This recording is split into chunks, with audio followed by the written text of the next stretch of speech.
wat jy nie moet misloop nie.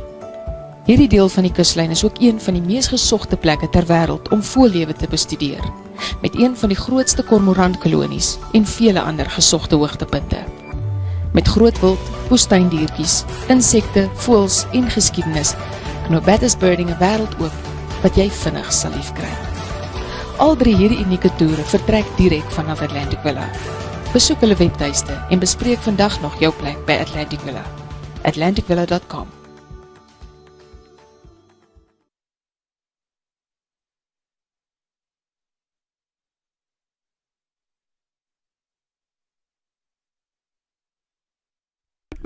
There we go. Okay, microphone's on. Sorry about that, folks. Well, welcome to Indaba Africa. For those who were going over to Renaldo's channel and found out that the internet is out in the Eastern Cape, or at least in the Nelson Mandela Bay area, welcome aboard. So an unplanned stream here on this end from the U.S. Ursula, welcome. You were there first, I believe. HBM Air. I have no idea what that means, but welcome once again. Lucy, good to see you. The sound should be there now. I see the microphone telling me it's there. So welcome, folks. This was supposed to be Expropriation Without Compensation night on the Sunday service with Renaldo hosts. And good evening, Ewald Root. Okay, welcome aboard. Hey, folks, thanks for tuning in. Got a few folks coming over now. So since the internet is out in the Eastern Cape, you know, it looks like the ANC got wind of our stream tonight, where we're going to talk about expropriation without compensation. So I guess we won't be doing that tonight. So for those of you tuning in for the first time, hey, a lot of folks coming in now. I'm Chris Wyatt. I'm broadcasting to you live from central Pennsylvania. I'm a retired Army colonel from U.S. Army with 36 years service, 34 of those active, and then 2 years in the Ohio National Guard. Oh, lots of familiar faces coming on board there now. Zach, hello. Wesley, William Vandervaart. That just confuses me, man. I know. Renaldo, too. It should be Willem. Gentle Inflatables, hello. I remember that you're a lady this time. Okay, folks. Anyway, yeah, so hopefully my Red Ants episode won't happen again. I was on a stream earlier today, and we had the infamous Red Ants cut my broadcast. So anyway, welcome over, folks. My apologies that we're not on Renaldo. I was looking forward to that. If you notice, I even went all USA here. Got Rugby United on this side. And I've got USA Japan on that side from a game in Gloucester, the 2015 Rugby World Cup. And I'm wearing my Rugby United jersey right here. There you go. All right. This is from the Major League Rugby. Here it is right here. Major League Rugby, which is the professional competition here in the United States now. Hey, Sean, welcome aboard. Guten Tag, Herr Wyatt. Guten Abend. Ja, guten Abend, Sean Mandisch. Okay, air conditioning company name HB. Got it. Okay, cool beans. Cool beans. All right, well, folks, hey, thanks for coming over. This is it's great to see some of you all making it over here. For those who came over expecting to see Renaldo's stream, my apologies. I don't control the internet access in South Africa. I was really looking forward to this discussion tonight on EWC with him. I don't want to detract from it because it looks like we're going to try to do it tomorrow now, but I will talk a little bit about that subject. But I'm happy to talk about, hey, Slot, welcome aboard. I'm happy to talk about anything anybody wants to talk. I know that folks tune in regularly for the Sunday service. It's a popular show, and I'm obviously not trying to steal Renaldo's thunder, but he's not on the air, and I was supposed to be on the air with him, so here we are. Anyway, for those who are new to the channel or just tuning into my channel for the first time, welcome aboard. Glad to have you here. I know it's a funny thing for an Army guy to say, welcome aboard, but that's okay. I am not intimidated by the Navy, so I can say welcome aboard. But this is a channel that I created, I created in 2006, but because I was a serving officer in uniform, I really didn't take advantage of it and only had one video posted for 13 years. I have now retired from active service since October of 2019, and my freedom of speech has returned to me in full, and so I'm taking advantage of that with a YouTube channel.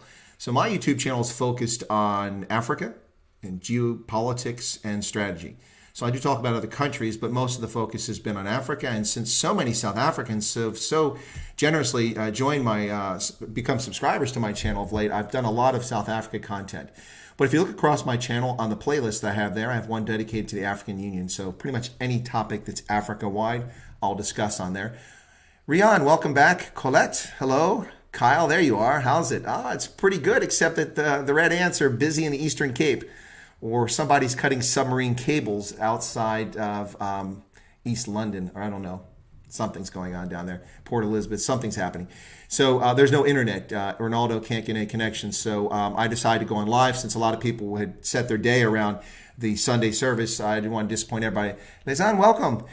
Joe Emilio, hey, there he is. Hey, Joe Emilio's on the chat there. Joe was my guest yesterday on my regularly scheduled Saturday live stream. Joe's an American who's confused, who's pseudo-South African. Not really sure, but no, he's a comedian based in South Africa, entertaining fellow. You should check out his channel too. But back to what I was saying. So now that I can do these things, so I have these playlists, one for the African Union, and then I have another on South Africa. I call that the Boka list, of course, being a Springboks fan. And then I have a list for Botswana because I do a lot of videos on Botswana as well, and then a few others. But you can look through the playlist there, and you can check out different videos. I've done a lot of things in South Africa for those who are curious. For instance, I've done videos on South African Airlines. I did one before they went into business rescue, in which I didn't just offer complaints. You know, it's nice to complain and whinge about things. We can all do that. But actually I offered solutions. I gave a list of 5 different recommendations that could save the airline. Of course, the ANC is not going to follow that. The government of South Africa likes state-owned enterprises. And one of my recommendations, of course, was privatization. And then before they went into liquidation or into business rescue, I predicted they were going into business rescue. And now I'm predicting they will be liquidated because there's no other option with the government finally deciding to stop feeding the pigs at the trough for South African Airlines. Also, I've done videos in South Africa talking about the budget that came out and how it's just a misnomer. I've debunked expropriation without compensation. That's one of my videos. I've debunked a number of other things, like I do videos in Zimbabwe as well, debunking the mythical sanctions that supposedly have crushed the Zimbabweans, which those of you know the situation, that's simply not the case. The sanctions that exist on Zimbabwe are related to members of ZANU-PF, senior political officials, and state-owned enterprises, which those officials steal money from. So it's not really affecting Zimbabwe. If I want to invest in Zimbabwe, I can go there. I also do videos on Liberia. For those who don't know, I've lived across Africa in Tunisia, Liberia, Botswana, Malawi, Niger, Mauritania, Uganda, and Ethiopia. Yeah, so that's been my experience. In each of those countries, I was in the American diplomatic community. So I was a passport-carrying diplomat in those places, but a serving active military officer, working as defense attaché, or as a security assistant, security cooperation officer, working with friends, partners, and allies across Africa. So that's kind of what I did. Yeah, William, I noticed that. We're over 50 on the chat tonight. I guess a lot of people who were really expecting to be on Renaldo's stream managed to get over here. I did get my my channel mentioned in the members group from Renaldo, so I think a lot of members who hadn't come to my channel before might be coming over from that. And maybe those who tuned in might have seen my comments that I was going to go live. So wherever you came from, how you got to my channel tonight, thank you so much. Very grateful that you're here. And hopefully we'll all get something useful out of this conversation, since it's not going to be the Sunday service that was on Renaldo's channel. But yeah, so I've served in all those countries. I've worked peacekeeping, counterterrorism, development, building schools, clinics, things like that. I've run HIV programs, Ebola research program in Uganda. I've also worked tuberculosis programs, malaria. I've done a lot of different things, professional military education, all across the continent. So it's been interesting. I had a fascinating career. I worked I had 3 tours in Germany, a tour in Italy, plus all those places in Africa that I mentioned, of course the Gulf War, and then the Balkans with Croatia and Bosnia and other places, Kosovo. And so I've done quite a few things. I taught at university, undergraduate at Iowa State for a couple of years, and then my final assignment was at the Army War College here nearby in Carlisle, Pennsylvania, where I taught as the Director of African Studies there for a few years. So that was pretty interesting for me too. I've also served at the National Security Agency and in the Defense Intelligence Agency. And my original affectation as a commissioned officer was as an intelligence officer. Obviously not with this beard and this hair, but that was, I served tactical intelligence, operational intelligence, and strategic intelligence, and even had the pleasure and privilege of writing intelligence reports for the President of the United States during the George Bush era when I worked at the Defense Intelligence Agency. So did some pretty neat things in my career, and I've lived all over Africa, and I've been studying Africa since about 1978, 1980, roughly, when I was a kid. And there you go. Where's that troll from? Which troll are we talking about? All right, well, let me look at some of the comments in here instead of just rambling on about myself since folks are tuning in. Sonia's talking Afrikaans over here, so I have to focus on that. William says, do you follow American politics? Just curious. Well, William, I do indeed follow American politics, and I fall center right on the political spectrum, if you were to identify it. Yeah, I do follow American politics very religiously. I have voted in every single election since I became an adult. And interestingly enough, I guess I'll tell this story. Now, for those of you who are hoping for Renaldo's program to have come over, again, sorry for the disappointment. This is not a Steri Stumper. I don't drink that stuff from Parmalat. That's an Italian company. Nothing against them. This is a Starbucks, actually bottled by PepsiCo, I think. But it's a sugar and caffeine I like. Yeah, I do follow American politics. The first time I was eligible to vote, so let me tell you this story, and if it bores you, I apologize, but most people find it interesting. So the first time I was ever eligible to vote, I had been 17 as a freshman at University, at Ohio University in 1982. And if anybody comes down here and says they weren't born yet, then I'm going to kick you off the chat. No, I'm just kidding. Yeah, so I was a freshman at university, and I was 17 when I started school. I met a guy in orientation who was from the town of Athens, Ohio. He grew up there, but went out to California, lived with his father for a while, then came back to go to university. So we became friends, and he wanted to run for office because he was originally from Athens. So he wanted to run as a city councilman, Rex Scott. And I said, cool. And so I became his campaign manager at the age of 17, and we ran a campaign. I helped advertise it and give him speaking appearances and such. And he got elected. And to my knowledge, he was the first student at Ohio University in over 100 and, at that point, 100 and almost 180 years of history that ever ran for office in Athens and won. So he became a city councilman. And that was my introduction to politics. I was a member of the Young Republicans at that time. I also when I turned 18, Christmas Day, then I was eligible to vote for the next election, which was the primary that came in the spring of 1983. So when the primary happened, I was working in the cafeteria trying to make money to pay for my bills in college, making minimum wage.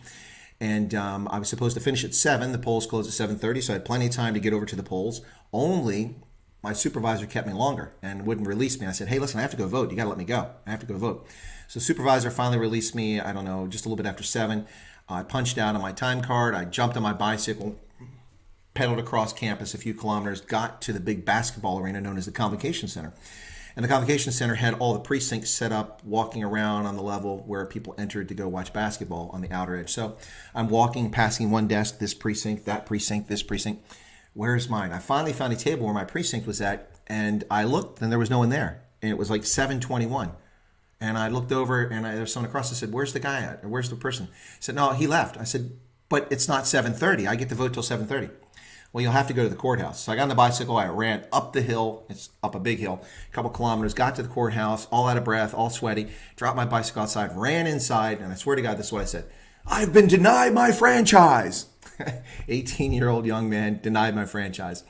And what happened was the county commissioner and the chairman of the Board of Elections happened to be standing there, and because they were waiting for results to come in, they're like, what's going on?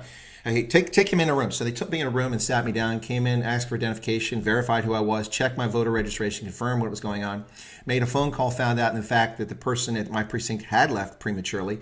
And then I filed what was known as a contested ballot. And that's when I discovered the concept of contested ballot at the age of 18. Because I couldn't vote at my precinct, but I was a legitimate voter, they let me file. So I did my ballot, I gave it to them, it went in, and it was later counted. So that's how I voted for the first time ever. But since that date, in 1983, I've voted in every single election I've been eligible for. But every single one of those elections, with the exception of 1988 and 1987 and 1988, all have been absentee ballot because I was a serving military member living all over the world. So each election I would mail my ballot in, which is allowed. So this year, for the first time since 1988, I will be voting residentially in the precinct where I actually physically live here in central Pennsylvania. Pennsylvania will be a battleground state and a critically important one for the election, and this is an important county too. So I will vote here. I'm very active in following politics, but I've not participated in it other than my right to vote, my franchise, because I was a serving officer. But now I'm not a serving officer, so all bets are off, William. All right, so of course, don't follow any good advice. What's that? Okay, oops. Zach says, what do you know of Omega Base in the Caprivi during our border war? Well, a little bit. What do you want to talk about, Zach? I know about Caprivi, but my experience and what I know, well, I shouldn't say experience, I wasn't there, but what I know more from, as a historian and as someone that contemporaneously read about it when it was happening, is more about what was happening a little bit further to the west from Houtfontein and up along the border chasing after SWAPO, and then what the SADF did against the Cubans and the Angolans, and everything that happened in the southeast corner of Angola. So I'm not sure what you want to talk about there. Jakes, welcome. Sean Murray, welcome. Rajada, I can never pronounce that. Renaldo gets it right. Sorry about that.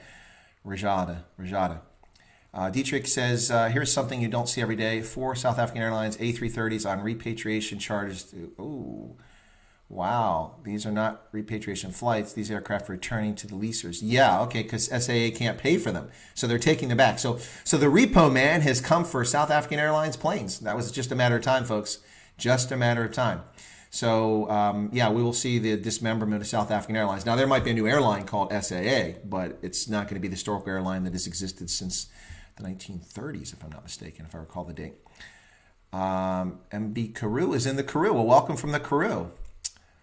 The Ohio State, no, the Ranger buddy there is trying to provoke a reaction from me about Ohio State. No, I did not attend Ohio State. That's a small farming and vocational tech school located in Columbus, Ohio, which didn't come into existence till 1874, 1878, some late date like that.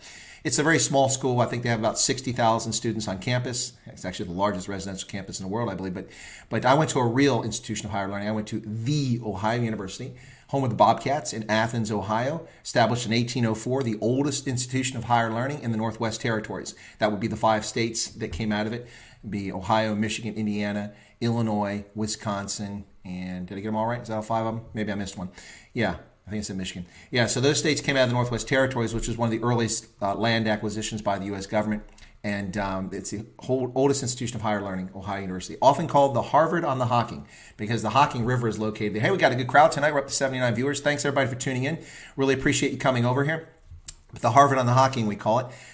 Just kind of, it's a play on words. The Hocking River runs adjacent to Ohio University. It used to be a major pest for Ohio University. Had major floods there until the Army Corps of Engineers in the 1960s and 70s went in and put these huge banks along it, and now it doesn't flood anymore. So yeah, not the Ohio State, the Ohio University. That's right. So William says, is it just me, or do I feel that there's a huge hostility towards ethnic minorities in developing countries, but in Western nations, ethnic minorities are treated very well? Well, William, if you would believe the press and the political left, you would think that ethnic minorities in the West are treated abysmally and that they're constantly under assault and attack. Well, while people are under assault and attack in many places, that's simply not the case when it comes to ethnic minorities, by and large, in the West, where people are much more tolerant. But yeah, try being homosexual, say, in, Iraq or Iran. See how that goes for you. That's not an ethnic minority, but it is a minority. But ethnic minorities don't fare well in many countries around the world. Berbers in much of North Africa are not treated particularly well by Arabs. We can just run through the whole list. We can go to Mauritania, where black Africans are not treated particularly well by the Arab population that lives there, which rules the roost. And in fact, slavery was still legal in 1998. It was only abolished finally in Mauritania in 1998. Until then, it was legal to own slaves. And of course, all of the slaves were black Africans. But people don't talk about that. You never hear about that. But I actually lived and experienced it. I lived in Mauritania. And when that law was finally rescinded, shortly after that, I was a student at the Tunisian Staff College, known as l'École d'État-Major, for those who speak French, in Tunis. And I lived there for about 16 months. Went to the course for 9 months of that time. And two of my classmates were from Mauritania. One of them had been a slave owner. And he just had his slaves liberated just like 2 years prior. And so I asked him about that, and it was a very telling conversation. He later rose to great prominence in the Mauritanian forces, and actually is quite a professional gentleman. But his view on slavery was a bit skewed from my perspective. So yeah, William, I think that that there's often a misperception and things are misrepresented. Ethnic minorities around the world don't do particularly well. In Iraq, look what happened to the Yazidis when ISIS moved into their area, or not too far from Kirkuk, and just look what happened to them. Just absolutely obliterated those people. Yeah, no, ethnic minorities get a far better shake in the developed world and with the Western liberal tradition than they do in much of the rest of the world. Absolutely true. So Joe says, I forgot to mention that you look like Santa Claus. Aha, okay, Joe. What, did you do a show and say that? Well, for those who don't know, yesterday on my live stream, I do a Saturday. Well, since we got some folks on here that haven't been here before, let's let you know how my channel works for the time being. Since I really revved it up in late February, about the 17th, 18th of February, I guess that's middle. I do a Saturday live stream now, every Saturday, 11 o'clock Eastern Standard Time, 5 p.m. in Johannesburg, 4 p.m. in Abuja. And I do that with a scheduled guest. So I've had Jeff Rodriguez, who was the program manager for DynCorp and worked for me in Liberia when we rebuilt the Armed Forces Library about 13 years ago. And I had him on for the first program.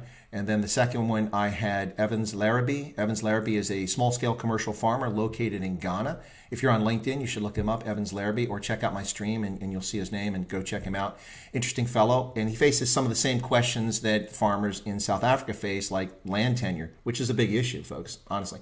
So it's people talk about expropriation without compensation, expropriation of land in Zimbabwe, Namibia, South Africa. But land tenure is an issue in many countries around the world. And where people have unsecured land tenure and don't have clear title to land, it makes it very difficult to have a business, to have a farm, to make a profit, and get anywhere. So Evans Larrabee and I talked about farming in Ghana. That was the second one. The third one was with a security analyst, a geopolitics analyst, a national security specialist named Ovigwe Egu, who's from Nigeria. We talked about Nigeria, the Lake Chad Basin. And then this past week, I was scheduled to have an urban sheep herder, a shepherd, from the Netherlands come on my program, but she was unable to come on. And kindly, late in the game, Joe Emilio, who's been trying to get on Renaldo's stream for some time, apparently. That's the word I hear. But Joe, they haven't been able to work that out. Joe was available, and he came on, and we were on for quite a while there, Joe. You and I were about 2 hours total, even after the red ants cut my cable connection. So we had quite, an interesting discussion. So for those of you who aren't unfamiliar with Joe Emilio, you should check him out on YouTube. He's got some interesting stuff. He's a comedian based in South Africa with a funny accent because he's actually an American in disguise hiding out in South Africa.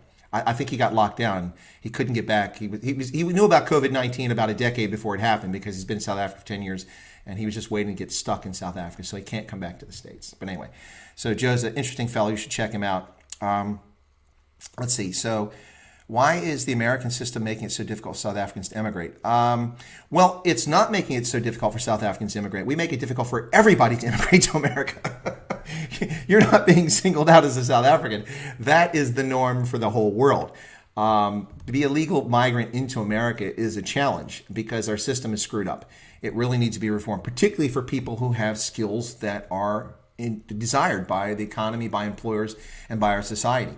Our system is skewed to bringing illiterate, uneducated people who have no experience and no resources into this country. By contrast, The Economist widely praises Canada's progressive, brilliant, thoughtful immigration system and how kind they are to refugees.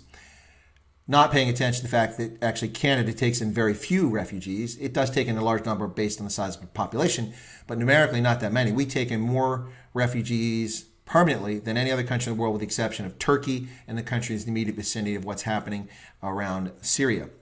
But on a normal basis, the U.S. takes in over 100,000, 150,000 refugees every single year from all over the world. Now, when it comes to legal migration, though, we seem to impose barriers that make it very difficult. Say you're Irish and you want to come to America, it's not so easy. If you're South African, not so easy. However, if you're persecuted or you can make a claim of being persecuted, you can wander right in up until recently, and that's been a problem because many of the people seeking asylum or seeking refugee status are not legitimate refugees. Of course, if you're seeking become a refugee under international conventions and norms, when you arrive at the first safe harbor, that's where you get refuge. That government should grant you refuge. But once you've already found a place, you don't get to pick up stakes and go somewhere that's nicer, which is the issue the United Kingdom had because all these refugees pouring all the way through Europe, marching all the way up to the United Kingdom. Why can't they stop in Hungary, Austria, Italy, Switzerland, France, Germany on the way? No, they want to go to either Germany or the UK. So they're destination shopping, and that's not true refugee status. That's just refugee shopping. We have the same situation from the southern border here in the U.S. where people are refugee shopping, they're destination shopping. They're just trying to get to America because they want to come to America, whether they really understand what we're about or not. They want to come here. And so that's a real problem. But our immigration system has been modified multiple times throughout our history. For a long time, it was skewed so that only Europeans and Northern Europeans could come here. Then later it was eased in the 19th century, and that allowed Southern Europeans and Eastern Europeans, a lot of Slavic people, a lot of Romance language people to come here. And so we got Greeks, Italians, Spaniards, and then we also got lots of Eastern Europeans, Russian Jews, Russians, Croatians, Serbs, all sorts of people came here, Czechs. And then the system was modified in the 1960s around the time I was born, and it was changed in a way that was intended by the drafters of the bill, which became a law, including Ted Kennedy from Massachusetts, to make it easier for the Irish to immigrate to America. But the system became a very perverse one in which we came up with a lottery in which anybody in a developing country can put their name in the hopper each year, and it just gets pulled out at random and go, woo, you get to come to America. Here's your green papers.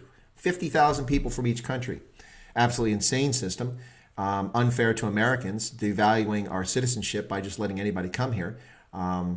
But very fair to people who just want to come to America. And so lots of West Africans have migrated to America since the early 1990s as a consequence of the lottery system. Most of them have done quite well. But it's unfair to people who have an intention to come here and have the skills and can't come here. Now, some of the people from West Africa have skills, some of them don't. It's very different than the migration coming from south of our border. But anyway, our system is unfriendly to everybody. But you know what? We're not alone. We're not alone, Reg. So I would like to live in New Zealand in retirement, but it's not easy for an American. We are not a Commonwealth country, and New Zealand is very unfriendly to immigrants who are, except for illegal Chinese. There's a lot of illegal Chinese when I was in New Zealand. They have no papers, they're there. Lots of them, especially in Auckland.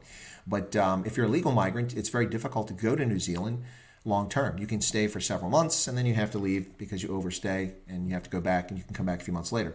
But getting permanent residency there is a challenge unless you're from the Commonwealth or you have a critically desired skill that they want. Even people with a lot of money, if you are willing to invest millions of dollars, doesn't guarantee you're going to get permanent residency in New Zealand if you're from a non-Commonwealth country. So it is a bit challenging for folks under that situation. But yeah, and Australia is similar. I have a friend who's a retired lieutenant colonel, lives in Australia, but he couldn't get permanent residency there. He only got it because his wife was in a critically short career field, and the Australian government recruited her to come from the States to live in Australia.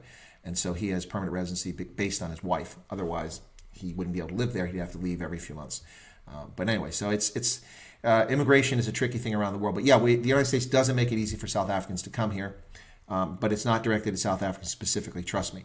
Now, we're pretty generous when it comes to visas to come visit the country or study here or work here on a short-term basis with South Africa, I mean specifically. Many countries in Africa find it very difficult for their citizens to get visas to come to America. It's a real challenge for them, and that's unfortunate at times.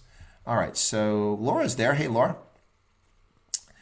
Oh, yeah, Laura, you got a show at 9 o'clock. What's going on with that? I'll look and see if, whoa, gosh, smashed already. Oh, you smashed the like button. Thanks. Who did that? Okay. Zach's, oh, I missed a bunch here. Sorry. Laura, remind the Colonel, sure, he'll send peeps. Oh, yeah, okay, so Laura, do you have that show at 9 o'clock? If you do, then I won't stay on past that, so you can, I don't want to steal your audience here. This was supposed to be Renaldo and I on tonight, and we're not doing it. So,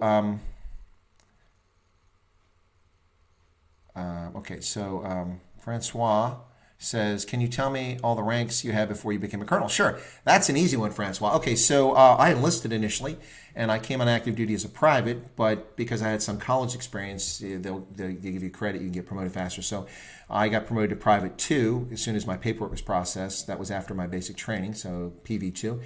Then I went to Germany, was promoted to Private First Class. Then I made Specialist, and I made Sergeant in Germany. Then I went back to university, and when I was at university, I got commissioned as a lieutenant, and I was in the National Guard in the reserves at that time, reserve component. Came back in active duty in 1989, second lieutenant, became a first lieutenant. I was promoted to first lieutenant in Germany. I was promoted to captain in Germany, so 2 different units. And then I was promoted to major in in Tunisia. Actually went to the American cemetery there in Carthage, where American soldiers who fought in the Second World War are buried. Beautiful location. And I was promoted to major in Tunisia. Then I was promoted to lieutenant colonel in Liberia when I was rebuilding Armed Forces Liberia. And I was promoted to colonel in Uganda. So I have the distinction in my 36 years in uniform of never having been promoted in the States. Now, technically PV2, but as an officer, I was never promoted in America. I was only promoted abroad. But having served 23 of my 36 years in uniform overseas, that's not a surprising outcome.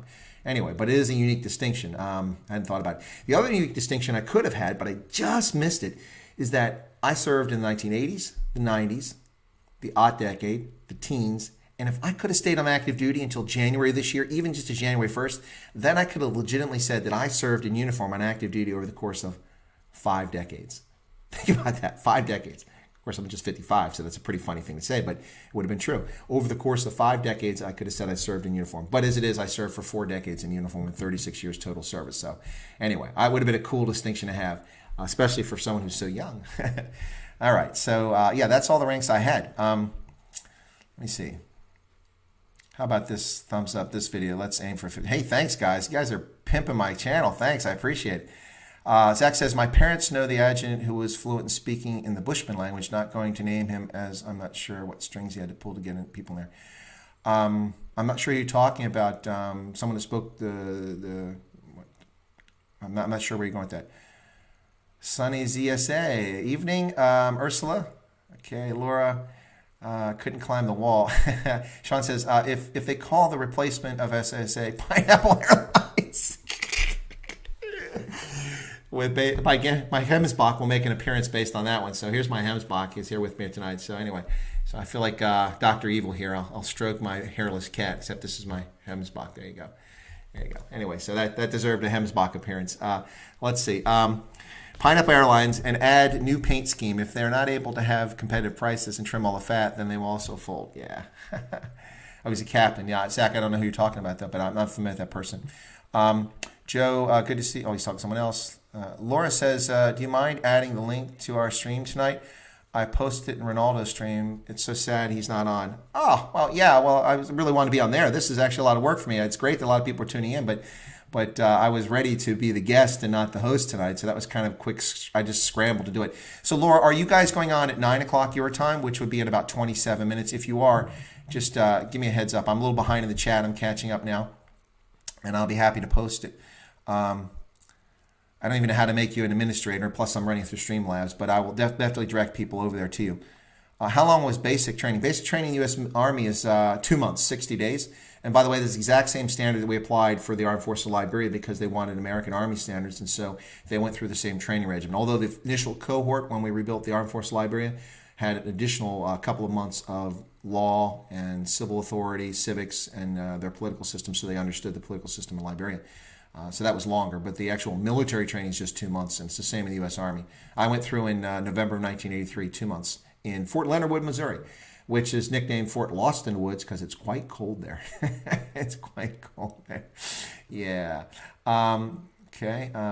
Zach says, sorry, my story is hard to follow. It was about the wedding at Omega Base. Oh, no, I'm not familiar with the wedding story there, Zach. I'm sorry. Sonia, personal question.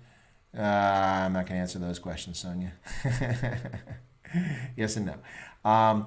Laura says, starting at 9. Okay, Laura, then I will drop off just before 9 so that people get over there. But you owe me some subscriber hours, Laura, since I'm going to leave and some people. Anyway.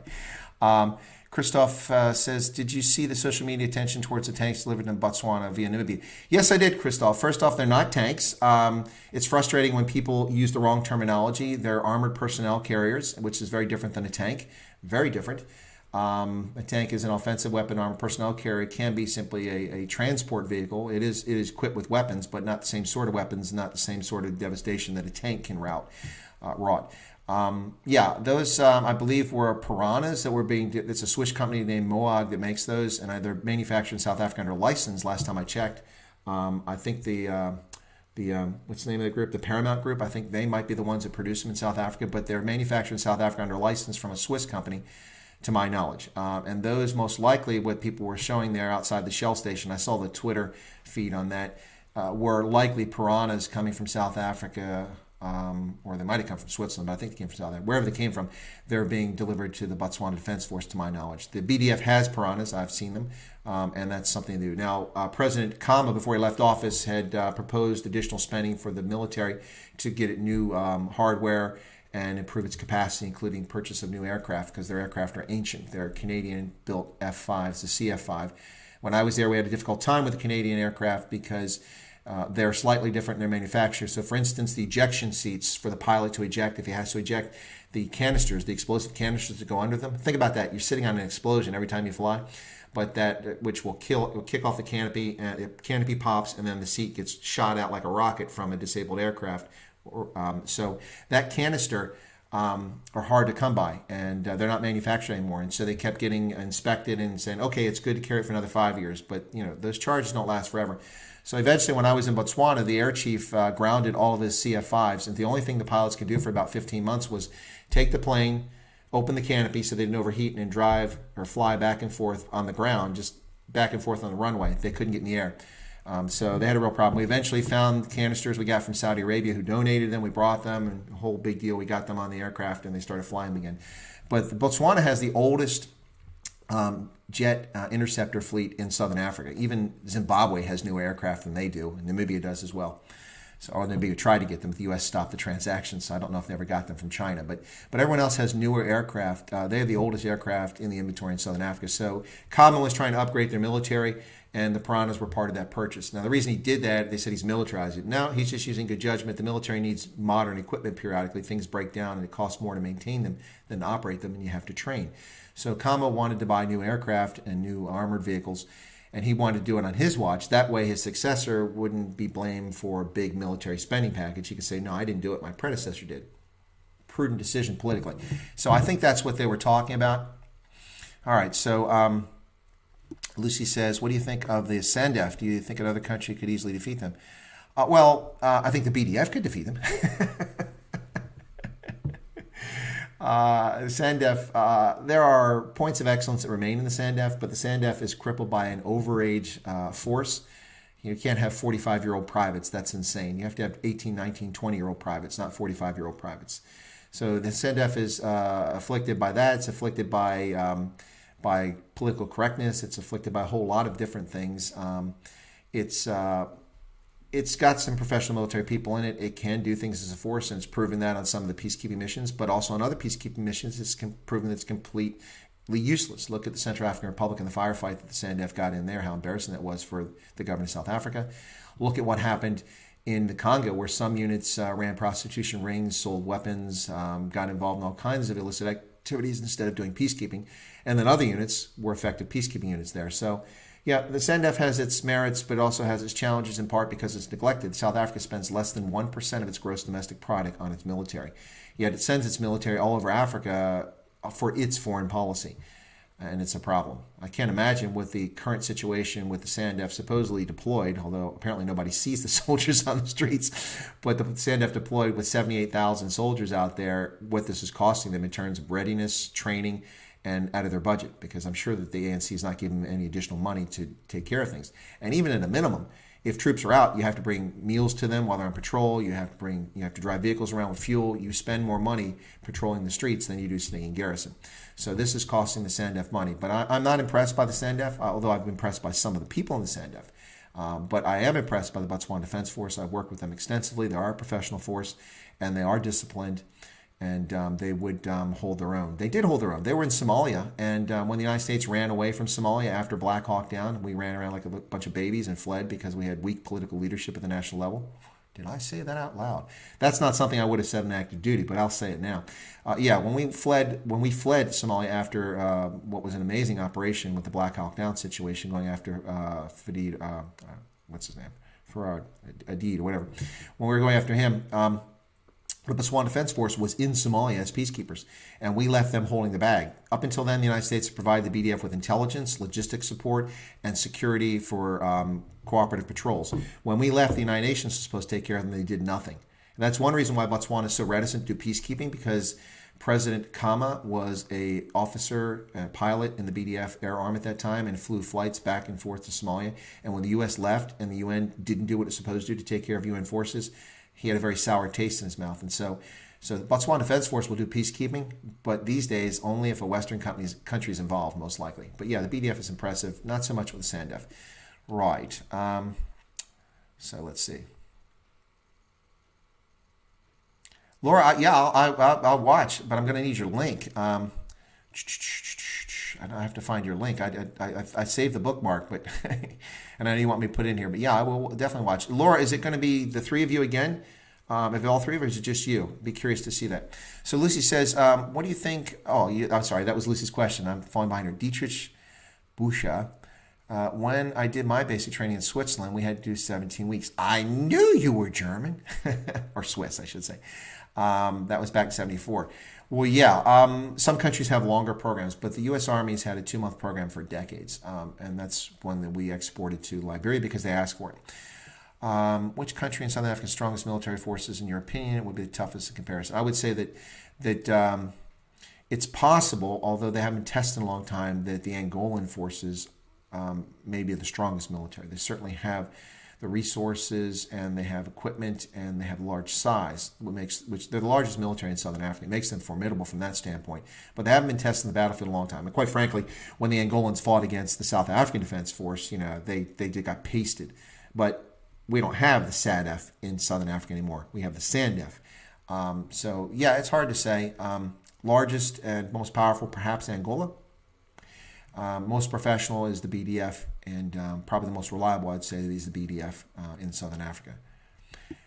Interesting info. Well, you're welcome, Beast. My pleasure. I heard that SANDF was not deployed as said, but the president just wanted the option to do so. No, Christoph, the SANDF was in the streets. I mean, I've seen video footage when the lockdown first started and they first sent out soldiers, the video footage of soldiers out there. And in fact, in the case of, what's his name, Hosi, or the Collins Hosi, who was killed by the security services, the court ordered the SANDF and SAPS personnel who were present to be suspended. He didn't say the SAPS personnel, he said the SANDF. So they were clearly involved in the killing of Collins Kosa.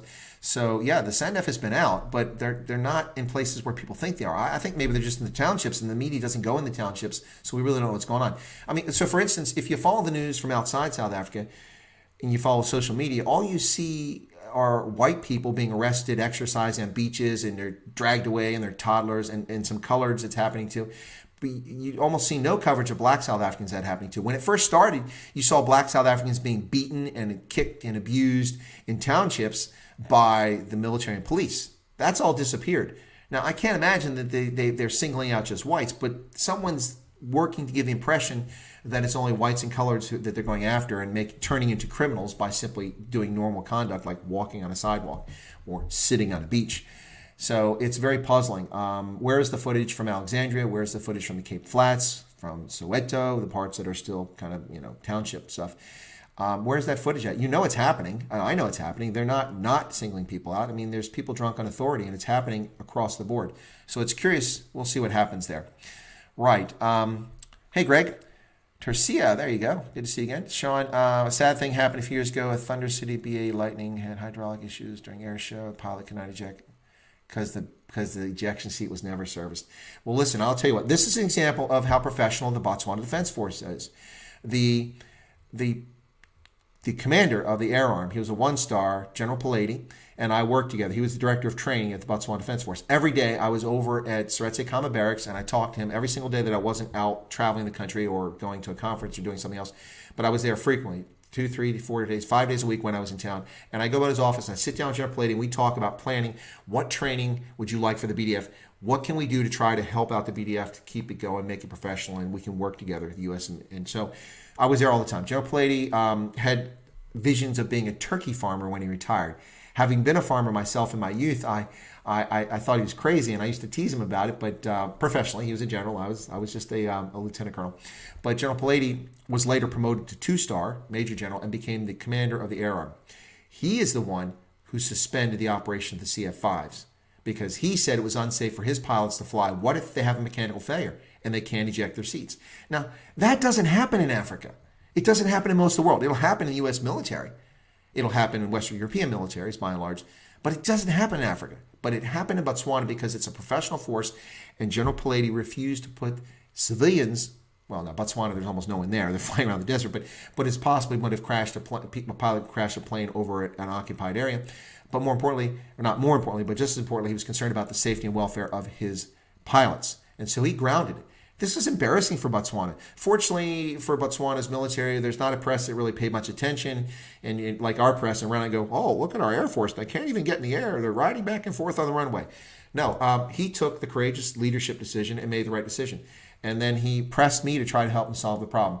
I didn't solve the problem. Actually, Major Sid Shin, who is a North Carolina National Guardsman who worked for me in Botswana, he worked this issue and managed through with the Air Forces Africa to come up with a solution from Saudi Arabia. And we brought those things down. They're called CAD something. I forget the name of it. But they're the explosive charges. And then we had new ones. So anyway, yeah, no, that's sad. The pilot couldn't eject because the seat hadn't been serviced. And so these ejection canisters were bad. Yeah, military is a dangerous business, folks. It's not simply, you dress up in uniform and you go to range and shoot things, and it's not full of people who want to kill people. Militaries, by and large, professional militaries, are full of people who are patriotic, who care about their country.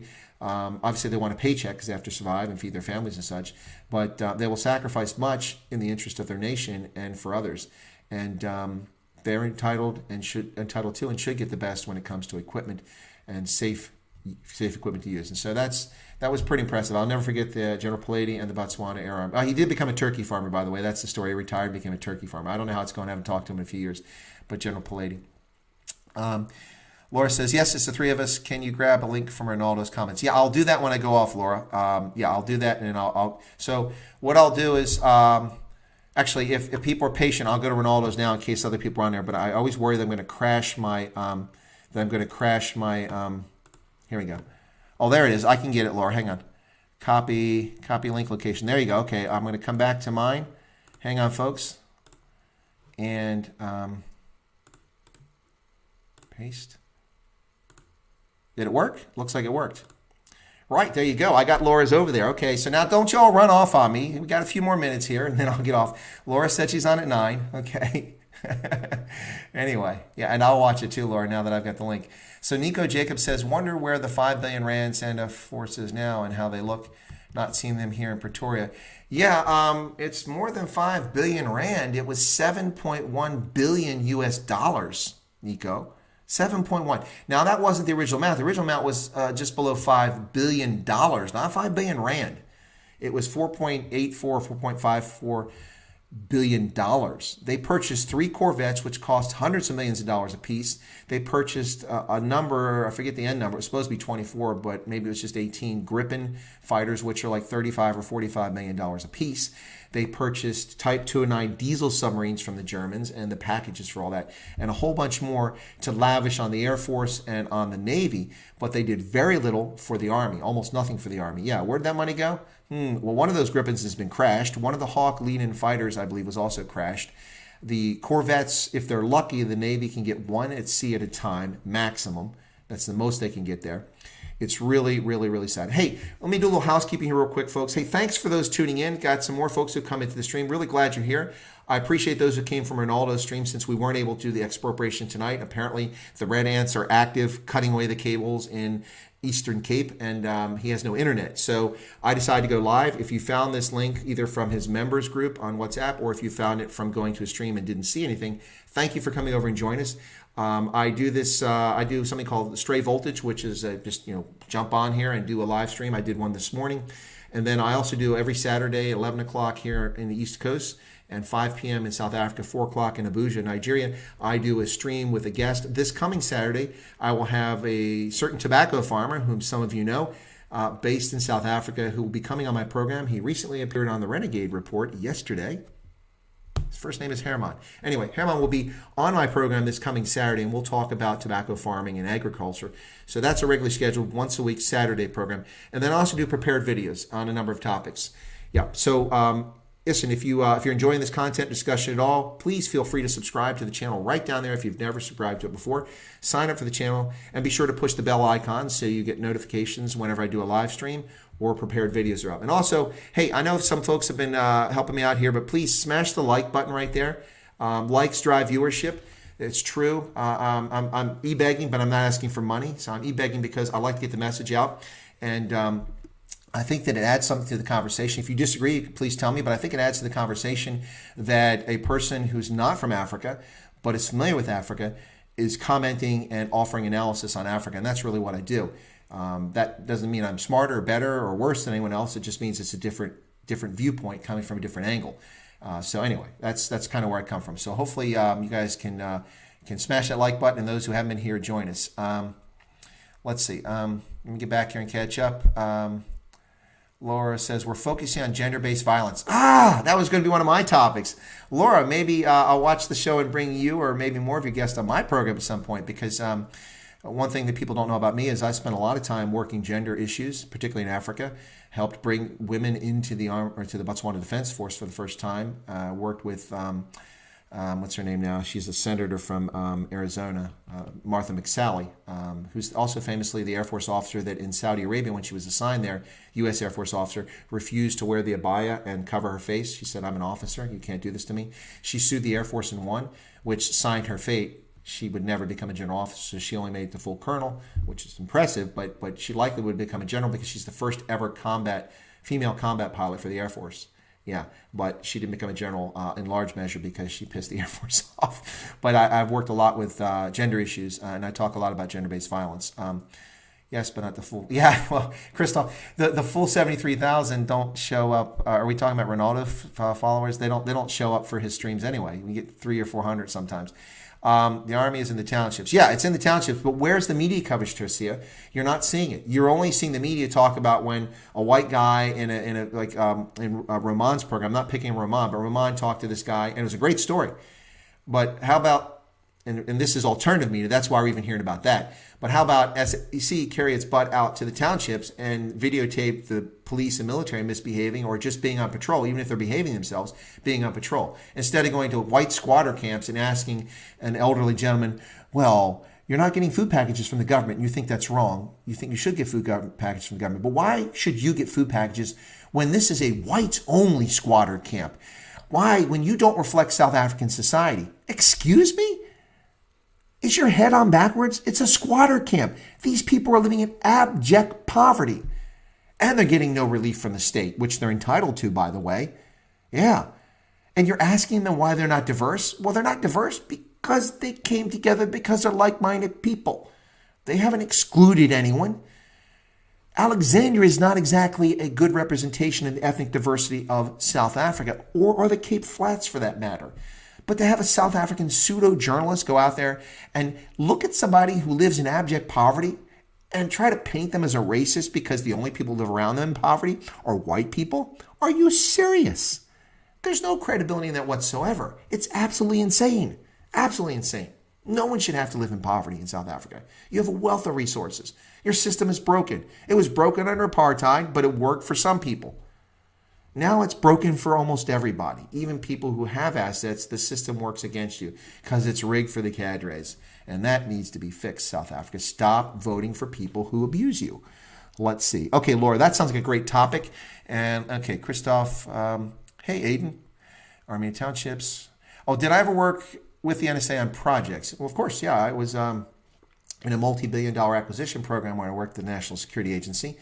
And I really can't talk about those projects. But yes, of course, I work with projects. And I travel the world working for the National Security Agency. And I will tell you all this. The National Security Agency is a treasure for the United States. Does it have shortcomings? Has it had failures? Absolutely.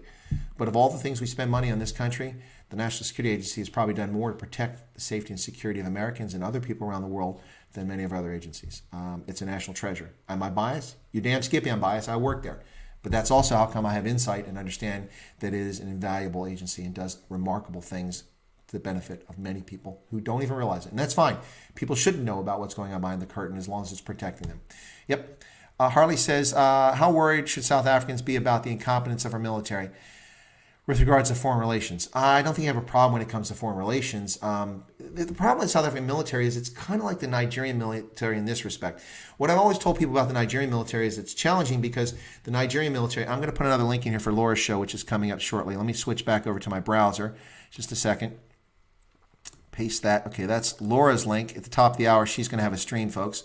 So, I don't think you have a problem with foreign relations, but the thing with the Nigerian military is if you look at their actions in Sierra Leone and Liberia when they went there with ECOMOG for peacekeeping, which was really peacemaking, it wasn't peacekeeping, the Nigerians had military battalions that performed exceptionally well. They were honest.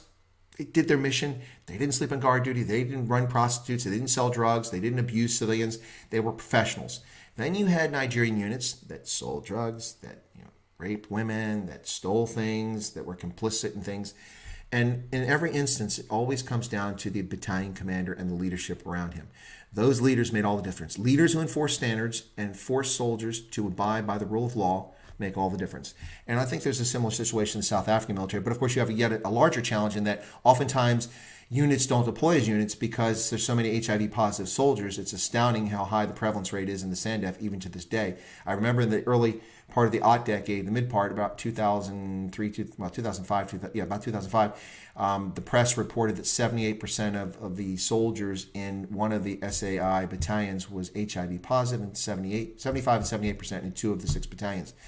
Infantry.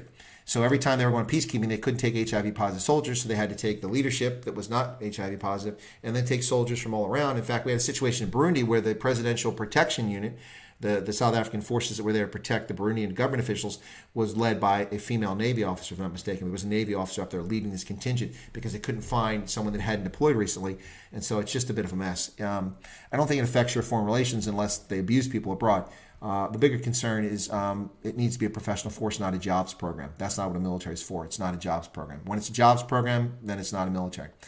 Tercia says Soweto and Shoswakuve is hotspots, COVID-19, bad news, military presence did not help. No, it didn't. Laura, you're welcome. It's my pleasure. Nico, wow, even more. Tercia, oh no, it's big bucks. Christoph, oops, oh, getting way ahead here. Joe, what's the ugly face, Joe? What happened? Did I say something wrong? Is Joe mad at me? Anyway. Big Daddy would be amazing. Oh, Chris White, Big Daddy would be amazing. I'd love to talk to Gareth Cliff. That would be amazing. Maybe somebody should drop something in his ear, let Gareth know I'm out there. And I don't think I'm big enough to warrant Gareth's attention. And I don't know about Big Daddy Liberty, but I got to take a look at him. SABC are pathetic. Look at how they treated the DA leader. Yeah, the SABC is not a news organization. It's a government propaganda machine. And it's your tax dollars, folks. Really, Prince, off topic, but whilst in Botswana, did you take note of the heavy metal scene? I played gigs there. It was awesome. No, I didn't really. I'm not a big heavy metal fan. Sorry, shocking. I listen to all kinds of music, and I can listen to metal, but it's not something I take for a long time. But that's interesting. I didn't know it was big there. Okay. General Inflatables saw today on TV the funeral for that doctor that died here in South Africa. It looked like more than 50 people showed up. Well, funerals are an exception. Did you ever stay in Namibia? General Inflatables, I've been in Namibia several times. I've never lived there, though. I've been to Swakopmund and Walvis Bay and Windhoek, of course. Dan Rion, is it Dan Rion National Park, which is near there? Yeah, so I've been around the center part of Namibia, but never down to the Orange River, which I'd love to see, and never really beyond Walvis Bay on the Skeleton Coast, and never been up to Etosha Pan, which is the one place I still want to get to. So yeah, but I love Namibia. That's one of the reasons why I'm a Velvicious fan, and of course I speak German fluently, so that's a big reason why I'm interested in Namibia. And I've done research in ethnic Germans there and written a lot at undergraduate and graduate level. I did research papers on Namibia. So yeah, that's interesting to me. I find the Afrikaners and the Germans in Namibia comical because they both make fun of each other for different reasons, and then they marry each other's sons and daughters. So it's a comical community. Yeah, and then of course Giselle, famously, I'm promoting Giselle's music. She's a Namibian singer who's from Hoedfontein. She's a childhood friend of Beata Prinsloo, who is the spouse of Adam Levine from Maroon 5. So her concert was on here on the 8th of May. You can find her under my live streams. It's an hour and 3 minutes. It's free. Fantastic concert. Folk music, pop music, and country music. She sings them all. Okay. The SANDF have to appoint troops on gender. Yeah, exactly. Nigerian general was the chief of the FL. He was. That's right. Had no idea HIV is such a problem in our military. Oh, it is, Harley. Yeah. It was even worse before. Rammstein. Well, Rammstein is a band in Germany. That's a metal band, isn't it? It's also a military base in Germany. Thinking moving there. Namibia is awesome. It's just quiet and lonely. There aren't many people there. Botswana is the same sort of thing, but it's close to South Africa, so you're close to civilization, so you can have the best of both worlds. Yanni, hey Yanni, ever been to Joe's Beer House in Video? Yes, I have. I sure have. Fantastic. They were fantastic steaks. Yep. Don't worry, not mad at you. It was about the reporter story. Okay. Francois, do you think South Africa will have another tax increase after lockdown? Okay, it's 3 p.m. and I think some folks want to go to Laura's channel. Let me put the link on there one more time. And then I think I'll hang her a little bit more because people had some questions, and then I'll jump in on Laura's stream after we. So I'm putting in Laura's stream one more time. If anybody wants to go over to that, look at that. I'm unselfishly sending people away from my stream. Now, if you want to go watch Laura's stream, please do that. It'll be great. But I'll stay on for a little bit longer, and then I'll jump off and join Laura's stream to catch part of it too. Let's see. There's a lot of questions started coming here all of a sudden. So Harley says, so if you're leaving now, you're not hurting my feelings. If you want to go catch Laura's stream, please do. Put the link in there one more time just to make sure, to show that I'm an honest broker here. Okay, so back to this. So do I think the lockdown will have another tax increase? Well, not only that, Francois, but if expropriation without compensation becomes the law of the land and the Constitution is amended, I think that the ANC will steal from your retirement accounts, your checking and savings accounts and banks. They'll just take money, and they'll justify it under expropriation without compensation. Yeah. Tercias by Donkey Totsins, you're very welcome. It's my pleasure. My plaisir. Okay, so yeah, so I think that's going to happen. Yeah, and tax increases. The problem with tax increases is so few people pay tax in South Africa. So what if you increase taxes? They're going to have to go after people's assets in order to pay for their debts. Do you know if in Namibia lockdown? No, the Namibia lockdown is not nearly as bad, General Inflatables. They've been much more measured and actually have been lifting the lockdown for the last week or so and encouraging people to get back out and do things. So they're going to start school in June. Or no, maybe it's in August. But they've already ordered all school employees, teachers, and staff to report back to school. They had until May 11th to get back to school.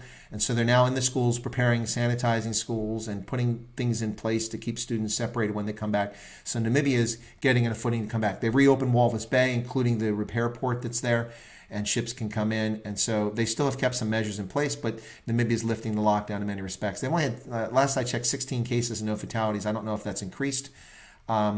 Let's see. Also been to Joe's Beer House. Yeah. Oh, you've been to Namibia, Joe. Cool. Billy Prince says there's a whole subculture commonly referred to as the Cowboys, the first Western music that reached Botswana in quantity were things like Slayer. Oh, okay.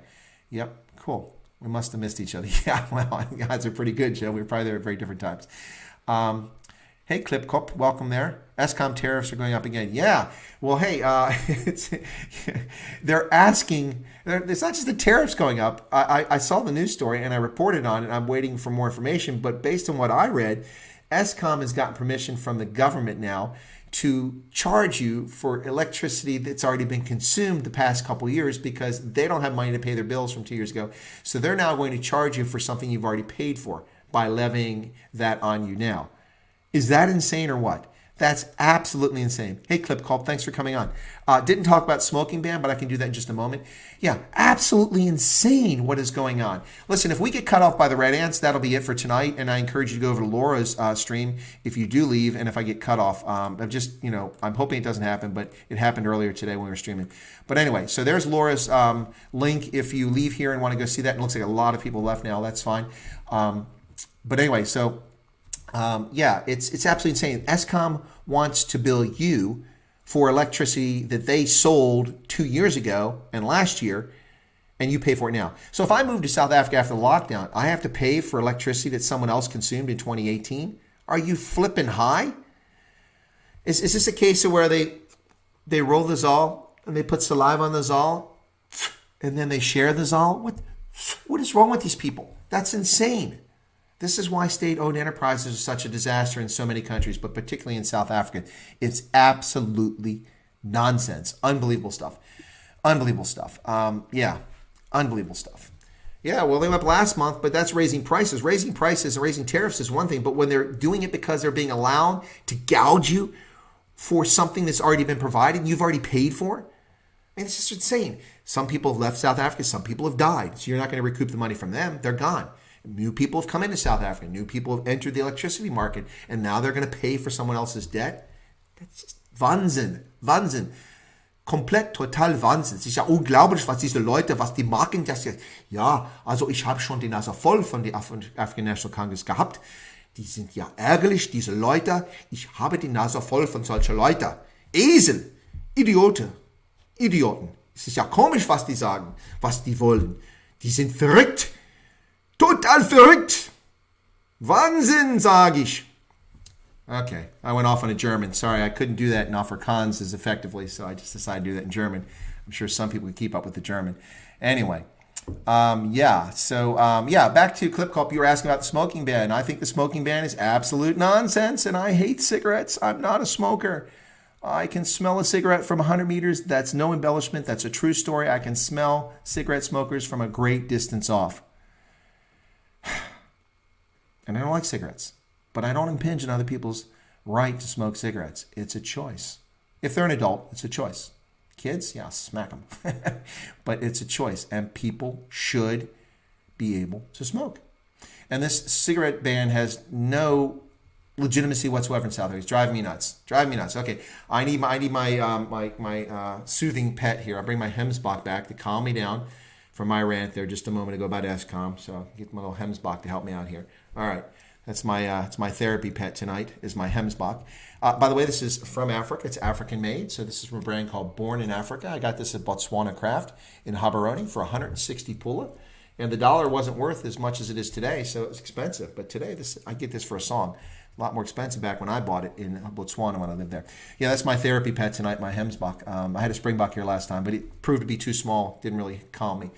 Anyway, yeah, so the cigarette thing is absolutely ridiculous. And I'll ask Herman when I have him on Saturday on my live stream coming up what he thinks about it. Obviously, he's probably going to be against it because he sells tobacco or produces tobacco, so I'm sure that he'll be about it.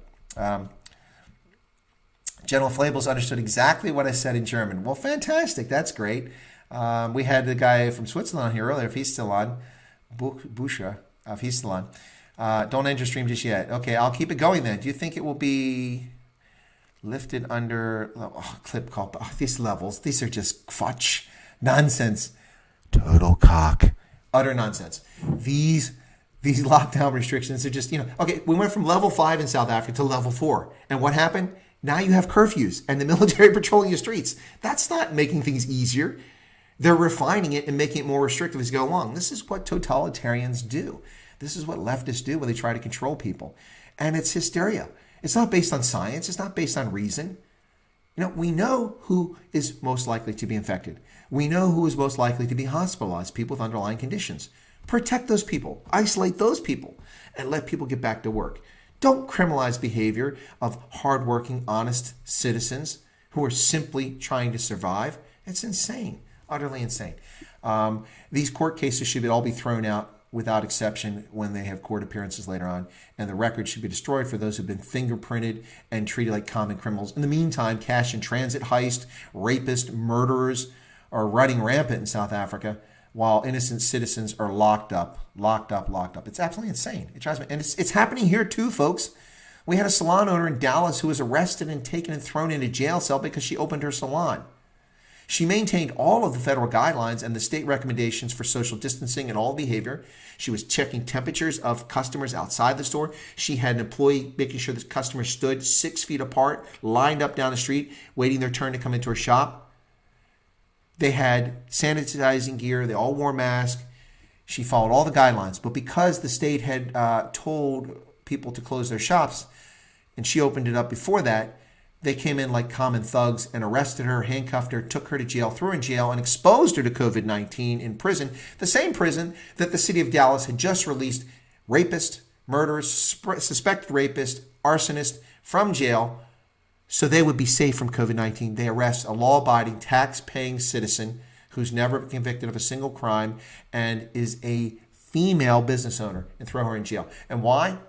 The judge, in his condescending, haughty fashion, by the way, he's been suspended by the Judicial Commission since then, but he decided to throw her in jail because she refused to apologize after he castigated her and told her that she was selfish and greedy going back to work. And she said respectfully, I saw the video from the courtroom, she said respectfully, more respectfully than I'll say now, sir, you're wrong. That's not true. I'm not greedy. I have people that work for me who are contract employees and only make money when they come to work. They don't get any bailouts from the government. My business has gotten a little bit of money from the federal government finally this week, but they've gotten not a penny, and they've gone 2 months without food, without money to buy food. They can't make rent. They can't make car payments. Many of them are not eating so that their children can eat. I had to open so that they could make money. And he said she was selfish. And this arrogant state employee appointment to the judge, to the bench, as a judge who has a guaranteed paycheck, never run a business. By the way, a leftist appointed by a Democratic president in this country had the audacity to say that to her and then throw her in jail as a common criminal. So it's not just in South Africa, it's also happening here in the United States.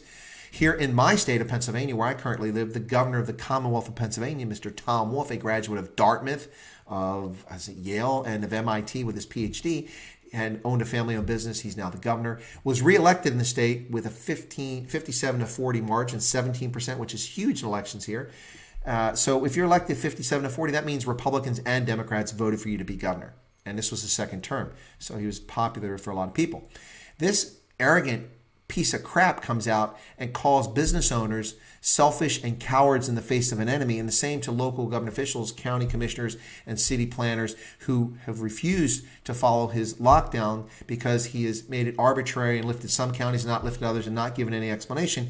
And so people are frustrated and angry. And I did a 22-minute video about this on my YouTube channel. You'll find it there, and where I talk about Governor Wolf. I think I was measured and calm. You can watch it if you like and tell me if I wasn't or if I was unfair.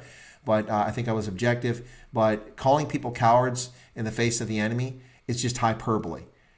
We face an unseen enemy every day in life. Influenza, MERS, SARS, Rocky Mountain spotted fever, diseases come up all the time. They're around us all the time. We see them each and every day.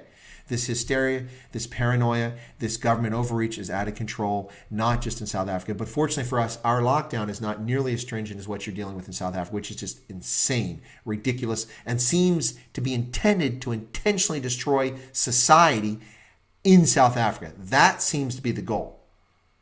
It's the only thing that makes sense. The ANC has not articulated anything. And of course, where's Waldo? Puxatani Ramaphosa, who finally makes an appearance after nearly 3 weeks when we thought he must have been in North Korea with Kim Jong-un filling in for him since apparently he's sick too. Puxatani Ramaphosa finally pops his head up from his presidential palace in the north side of Pretoria, overlooking the city, and makes a television appearance in which he just confuses everybody with his rhetoric. We don't know what's going on. Yeah. Anyway, so here we have a similar situation. Our system's a federal system, and so states have more authority and more resources than provinces and cities do in South Africa, the metro areas do. But it's not restricted to there. And it's happening in other countries around the world. It's overreach, folks. And patriots need to stand up. Civil libertarians need to be heard. I'm not advocating anyone misbehaving. No one should do that. That's not right. But simply to sit in a corner and be fed manure and left in the dark like you're a mushroom, no, that's not acceptable. And that's another reason why I've been doing my channel. Wonder if those who didn't, let's see. Vernon says, do you think the illicit trade is being used to fund ANC and EFF before the elections? I can't understand why they ban cigarettes and drink. Well, the alcohol makes some sense, but it's a very heartless and callous decision in my point of view. I don't drink much. I like a good Weizen every now and then. I'll drink some wine occasionally, but it's rare. My thing is that when I was a young person, I watched a lot of people drink, especially in the military, get pulled over, just having a couple beers, get arrested, and their careers were destroyed. And then having been in the military, driven armored vehicles, including tanks, I've driven tanks and driven armored personnel carriers, I know that a motor vehicle is a weapon. Anyway, so I decided long ago when I was a young man that I was never going to have a drop and drive. So if I have one drop, I never drive. And so I don't drive very often. I don't drink very often because I drive all the time. So usually the only time I drink is if I'm in a hotel and traveling. I go down and go to a bar or downstairs and have something with dinner. That's usually it. Or I'm here at home. I'm definitely not going anywhere. I might have a Weizen. But the restrictions on drink is insane for the following reasons, ladies and gentlemen. It is callous. People who drink, who have an addiction to alcohol, need alcohol. If they don't get it, it causes problems physiologically for them. The ANC is making people suffer needlessly because of their short-sighted thinking or their intentional effort to socially engineer the country. They're also destroying jobs. Look at South African breweries is going to drop, 400 million bottles of beer? Where's that happening? I want to hang out there. I will be drinking then. 400 million bottles. I can't even picture 400 million bottles of beer. 34 million liters of beer. That's insane, folks. They have to dump it because they're still producing beer and it's got to go somewhere. They can't store it. Just like all the extra petroleum that's sitting around the world because consumption is dramatically down. And so all the storage tanks are full and you can't cap well. So they keep spitting out oil and there's nowhere to put it. Now we have the same thing happening in the liquid natural gas market, LNG market around the world, particularly Nigerian LNG. There's nowhere to put it. The tanks are full. You can only freeze it so much and put it in so many places. This lack of consumption around the world is having a perverse effect on economics.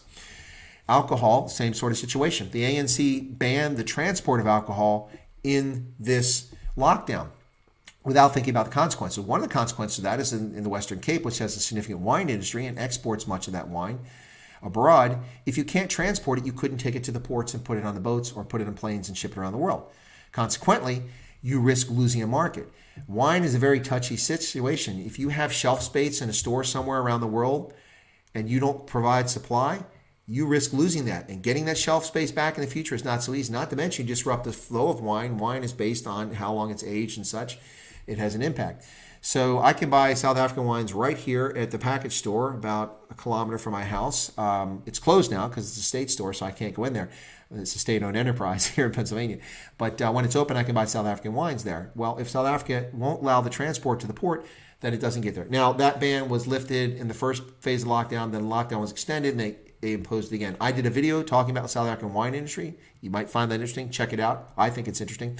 And I called for the lifting of the ban. A few days later, they did lift the ban. I think it had nothing to do with my video. I'm sure nobody in the ANC ever saw my video. If they did, I'm sure my passport would be registered in the system to not let me re-enter South Africa next time. But anyway, check out that video on the South African wine industry. It was apropos at the moment that I did it. And it's still, I think, very informative to learn about the wine industry and how much money South Africa makes from exporting wine. It's an important wine exporter around the world, and it's a very important business for South Africa. So why would you stop the transport of alcohol or not make an exception automatically for the beer industry and for who sell some of their beer abroad, and for the wine industry, which sells much of their wine abroad, when you're going to kill businesses with no reason? It's just absolutely insane.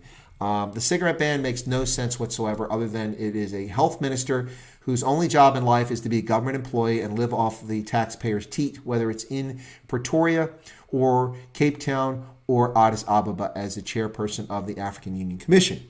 And I am speaking, of course, of one famous Zal-induced Nkosazana Dlamini-Zuma, who is the minister for yet another ministry, Cooperative Affairs and Indigenous, something like that. She's doing something today. Yeah, it's an absolutely nonsense. South Africans should be allowed to smoke. What you're going to get is people buying illicit cigarettes, which is seen, and the sin tax that normally goes to the Treasury is gone now. The state's not getting that money. People can't get proper cigarettes, so you risk buying something that's manufactured illicitly that's dangerous. And you pay a ridiculous amount of money from people gouging you because supply and demand. So that's the bottom line when it comes to that. Absolutely ridiculous. I'm opposed to the cigarette ban entirely in South Africa, and I'm in large measure opposed to the alcohol ban. There should be some control over it, I think, in this situation so that people don't abuse it. But this wholesale banning of alcohol is leading to homebrew, which has put a run on fruits in grocery stores that people would normally use to get vitamin C and other critical vitamins in their body, which you need because vitamins only stay in your body for a day or so, then they flush out if you don't use them. You have to replenish every day with vitamins. So these fruits that are normally used for consumption are now being used in homebrew, and so there's less fruits available in the supermarket, which has an impact on people's health from a standpoint of nutrition, proper nutrition. The list goes on and on. So this is just insanity, stupidity. The ban on e-commerce, the dumbest thing ever. Absolutely stupid. That alone should get people in the ANC voted out of office. If you voted for candidates in your elections instead of party lists in South Africa, I guarantee you that many members of parliament who represent the ANC, if they had to run for office based on the merit of their decisions, would be on the street. Now, I realize that these aren't decisions being taken by parliament. They're being taken by the National Coronavirus Command Council, NCCC. It looks like the letters on a Star Trek Enterprise. Yeah. But the ANC is the party responsible for the command council, and they're the ones imposing this. They're the heartless bastards that are letting people suffer in South Africa. Enough of the nonsense, ladies and gentlemen. You're not making any argument that supports, COVID's still growing in South Africa. More people get infected every day. More people will die. This will happen in a disease. If you prevent unnecessary deaths, that's what matters. And this lockdown is not preventing unnecessary deaths. It is causing deaths from people who can't get proper medical care, who can't seek it because they're in their homes, from people who are depressed from losing their jobs, people being abused under gender-based violence. It's absolutely insane. Should not be happening. Anyway, I've gone off on a rant. I need my therapy. Hemsbach again. Okay, calm down. It's all going to be okay. Yep, that's my calming pet right there. He's my therapy pet today, my Hemsbach. All right, so where is perhaps the best place to immigrate to if you need to be considering average age, finance, skill in some countries, perhaps more forthcoming than others? Thanks, Chris. Enjoy your talk. Well, you're welcome, Nico. Well, it all comes down to personal preference, man. There's a lot of really great places to immigrate to. It breaks my heart to hear that people want to leave South Africa. I understand why you want to leave South Africa, but South Africa is an amazing place. What you have to do is get the sandbach out and spank the ANC leadership and get them to start behaving like actual leaders, or throw them out of office and get a real party in there and then turn the country around, because South Africans are wonderful people by and large. They're not all criminals. They're not all, Tutsi. They're not all gangsters. They're not all people who hate each other. I mean, most South Africans get along, despite what the picture the ANC and the media put out there for people. They actually get along. So it's a shame that people want to leave South Africa. But it's not just white Afrikaans South Africans. It's all South Africans who are trying to get out of South Africa. If you go to New Zealand, if you go to Auckland, you'll find that it has a large South African emigre community. But if you go to Wellington, you'll find it has a large South African colored community. Yes, I know, because I've been there and I've hung out with folks in both those communities in both places. Yeah, it's interesting. And there's a lot of black South Africans who work in the UK and here in the US who just had enough and left because they were able to. They had skills. But best country, it comes down to what you want to do. I mean, my recommendation is if you were going to immigrate from any country to any other country, you should go visit the country you're interested in and see if it really is up to par. Now, a visit's not the same as living there long term, but at least you get a feel for it. It's one thing to look at it. I always wanted to live in New Zealand, and then I went there, and then I know I did want to live there because I really enjoyed it even better. But of course, I'm not a Commonwealth member, so it's not so easy for me to do. But yeah, there's a lot of great countries around the world. Just depends what you're looking for and what you're comfortable in.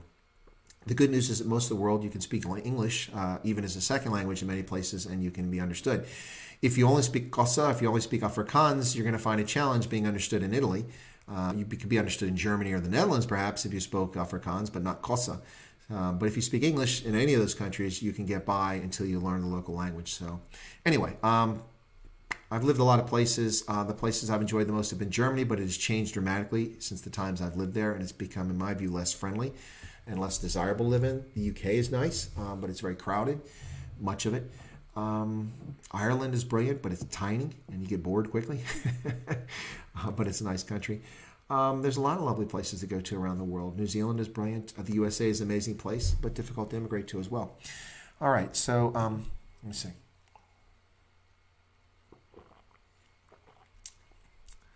Oh, okay. So that's why people kept coming back here. I guess they're having trouble with their stream. I guess it's good I kept going. So I'm glad I did.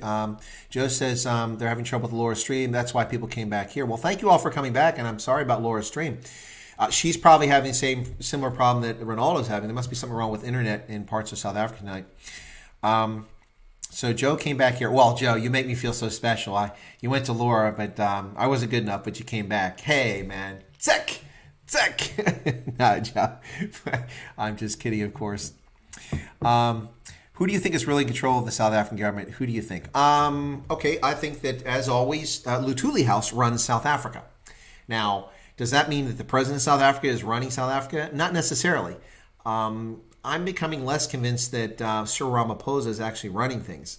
And I think that ACE might be playing a much stronger role than people realize in what's going on in South Africa today. Lutuli House runs the country because in South Africa, those of you who are South African, you know that it's not the government and the nation that matters under your political system, your post-apartheid system, and your 1996, in effect 97 constitution. It is the political party that is preeminent. Hence, you'll see presidents of South Africa state, first and foremost, they're the president of the African National Congress and then president of South Africa. Now, that's just all dorked up, if you ask me. And this is one of the problems with party lists. You don't really have a republic there in the sense of a republic, a representative republic. You don't vote for president. You vote for party list. You vote ANC, EFF, Freedom Front Plus, DA, take your pick, or whatever Patricia Little's tiny little party is these days. You vote for one of those, and then based on representation, how much the proportion of the vote, they get seats in Parliament. And then the Parliament elects the president. That's a parliamentary system, folks. That's what the UK does for the Prime Minister. That's what Germany does for the Chancellor. The Parliament elects, in the case of the Germans, the Bundestag, but it's a Parliament. Anyway, so they elect the lead parliamentarian to be the head of the country. And that's how you can force Thabo Mbeki, when he's voted out as president of the ANC at Polokwane, how you can force him to resign as president of the country. But can you imagine, if you're not South African, that's absolutely insane. How can it be that the head of a political party sees the party as more important than the nation? That is fundamentally a problem. Your country needs some constitutional amendments, if I were in charge, and it would be to change the system so you don't vote for party list, but you must vote for candidates. And then the candidate must prove themselves to the electorate. Is it perfect? No. We have lots of problems with that system here in the United States, but it is a very good system overall. Anyway, so that's a real problem you have in South Africa, I believe. Who's really in control? Lutuli House is in control of South Africa. A lot of people say it's white monopoly capital behind the scenes pulling the strings. No.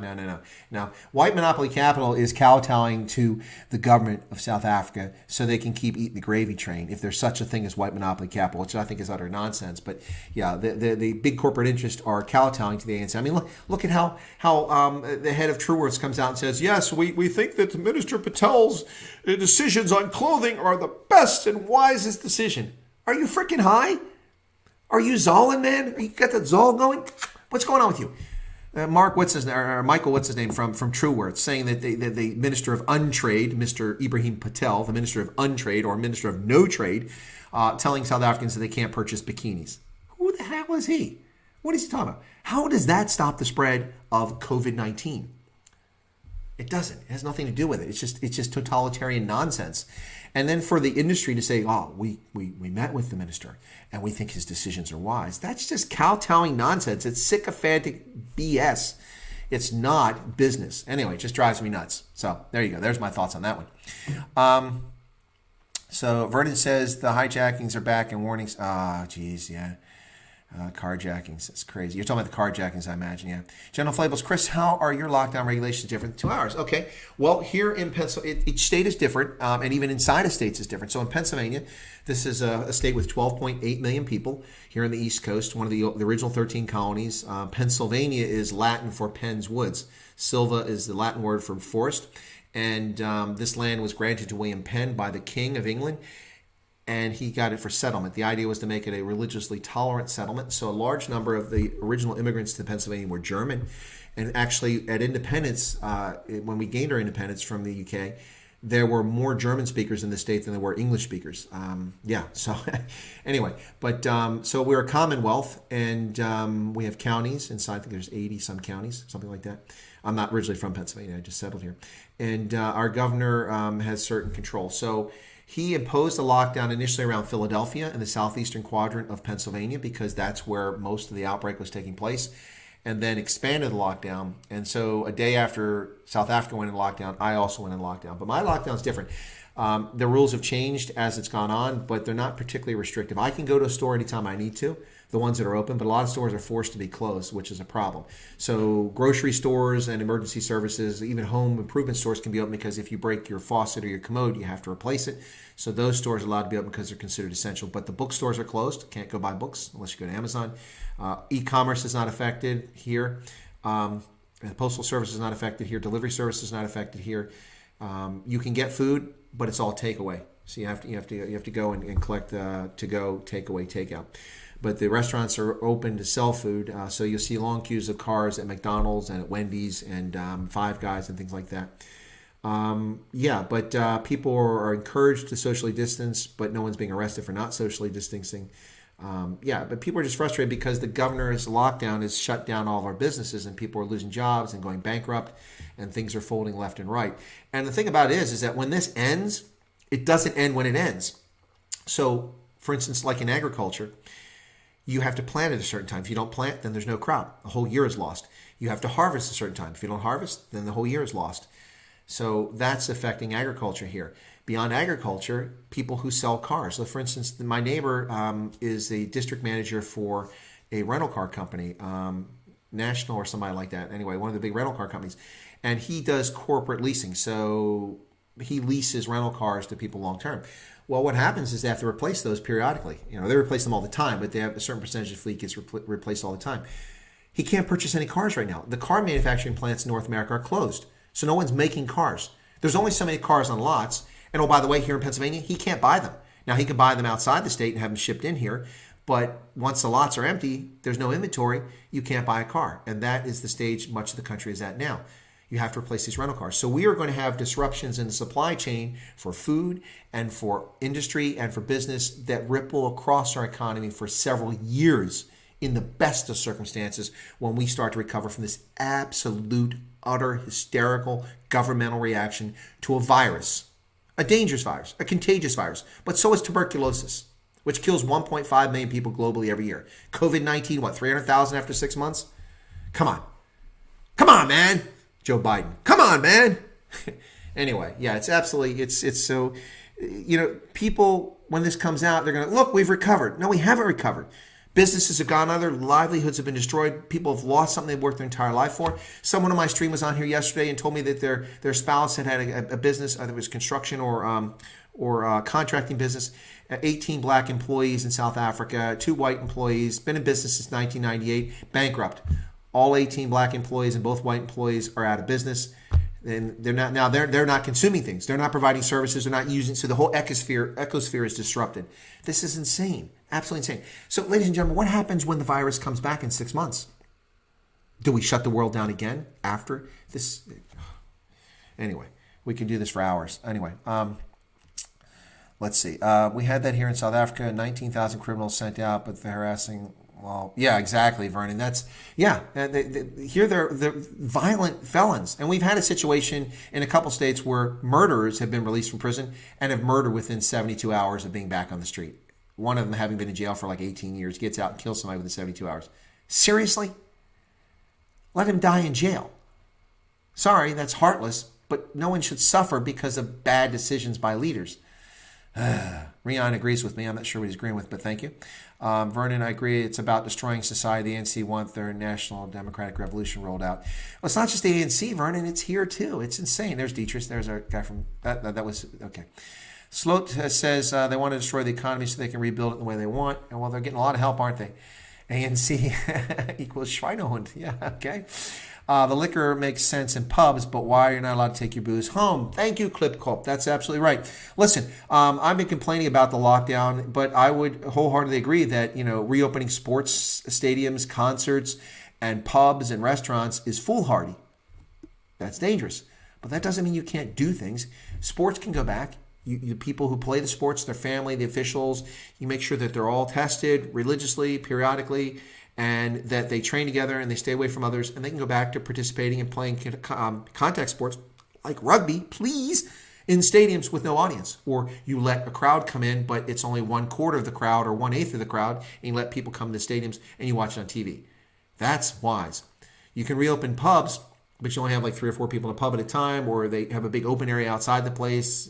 It won't always work, but there are solutions. Much like the solutions I've recommended for the informal sector, which African governments have wholesale ignored my recommendations and not listened to them, probably because they're not amongst my 600 or so subscribers. But anyway, my point is that, and I haven't published any academic articles on this or popular press ones recently, but you can do things to make this happen. But yeah, I'm not one of these people that's just insane. It says it's not a dangerous virus, you shouldn't do anything. No, you should take appropriate measures. But we're not taking appropriate measures. We took appropriate measures, and now we're simply destroying the world, ladies and gentlemen. And I'm not a person that will suffer immensely from this. I have the resources to weather this. As long as the U.S. dollar doesn't collapse and we don't have, martial law and chaos, I should be okay here in the U.S. But that doesn't mean I can't empathize for people who are suffering around me and around the world. And I shouldn't speak for them if they don't have a voice. And I am speaking for them. It's insane. So Dietrich, it got ahead of me again. ANC has an agenda. Ramaphosa calls it frog boiling. It's aimed at getting rid of the white people. Racial polarization, increasing the genie by massive theft, but are the two of the tactics now COVID. Well, COVID has fallen in the ANC's lap in a time in which they're just going to be able to take great advantage of it, whatever they claim. I think that's true. Heard this morning, cases in hospital are rising of children being malnourished, people starving. Yeah, no, the mayor of Johannesburg, the ANC mayor of Johannesburg has told the media that 1 million people are starving in Johannesburg. You know what? I don't think that's fake news. It might be a little bit of hyperbole, but I don't think it's even hyperbole. I mean, think about it. Most people live from day to day. Now we're like 50-some days into this. Anyway, and 350 Rand, that doesn't buy anything, man. That's insane. Absolutely insane. So Ursula Rahman having someone tomorrow talking about starvation, currently happening. Okay. Oh, Rahman is having. Okay. All right. I'll have to check that out. Thanks. Dietrich says South Africa is run by the Tripartite Alliance. Yeah, the Tripartite Alliance is not really what it once was, though. Under Zuma, Cosatu pretty much broke away from the Tripartite Alliance, and the South African Communist Party is only powerful in that senior members of the ANC are still members of it, but it has no influence beyond that. The Tripartite Alliance was very powerful as an alliance for a long period of time, but it's fractured right now. Not as fractured as it was in the last year of Zuma's reign, but it's still fractured. So anyway, but it's not something I like to see. The communists, seriously? Sick. Get away. I fought communism for 40 years. Isn't the deep state behind the ANC government? Yeah, I guess you could call it a deep state there, Lucy. Absolutely. Yeah. The not allowing us to buy jeans, I went to try to buy, but I was taped up. Oh my God, that's crazy. Yeah, why can't you buy jeans? What the heck is that about? Kyle says, what do you think of Chris Heine's role in the early times of the ANC? Yeah, not a big fan of Chris Hani. Also not a fan of the way that he was murdered. That's pretty insane, but that's the ANC. I'm a bigger fan of Steve Biko. A lot of what Steve Biko had to say was just, he was just speaking up for people. He paid a price for that, unfortunately. And of course, we know what happened to him, courtesy of who? A courageous investigative journalist who risked her life and her family's life and being banned and imprisoned by exposing what happened to Steve Biko, and that was Helen Zilla. Thank you very much. All right, so, hey, Hank, can I elaborate on my jersey? Well, that's a good question. So I'll take a quick break there from the political stuff for a second. This is here we go. Rugby United jersey. This is Major League Rugby. This is America's professional rugby league, which is in its third season this year, but after 5 games was suspended because of the Wuhan coronavirus, or COVID-19 for your friends and family. Major League Rugby is what it's called. We're in a third season. We have a lot of top names from around the world. Bastereau from France was playing for Rugby United this year. Joe Peterson from South Africa plays for San Diego. Ben Foden from England plays for Rugby United New York, and a whole host of other players. Now, some will say, well, those players are past it.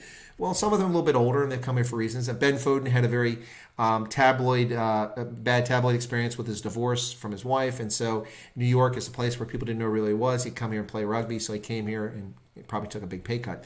But I think Foden has like 34 or 36 caps for England. But a lot of other players who are known, and then a lot of younger South African players actually been coming and playing in Major League Rugby this year.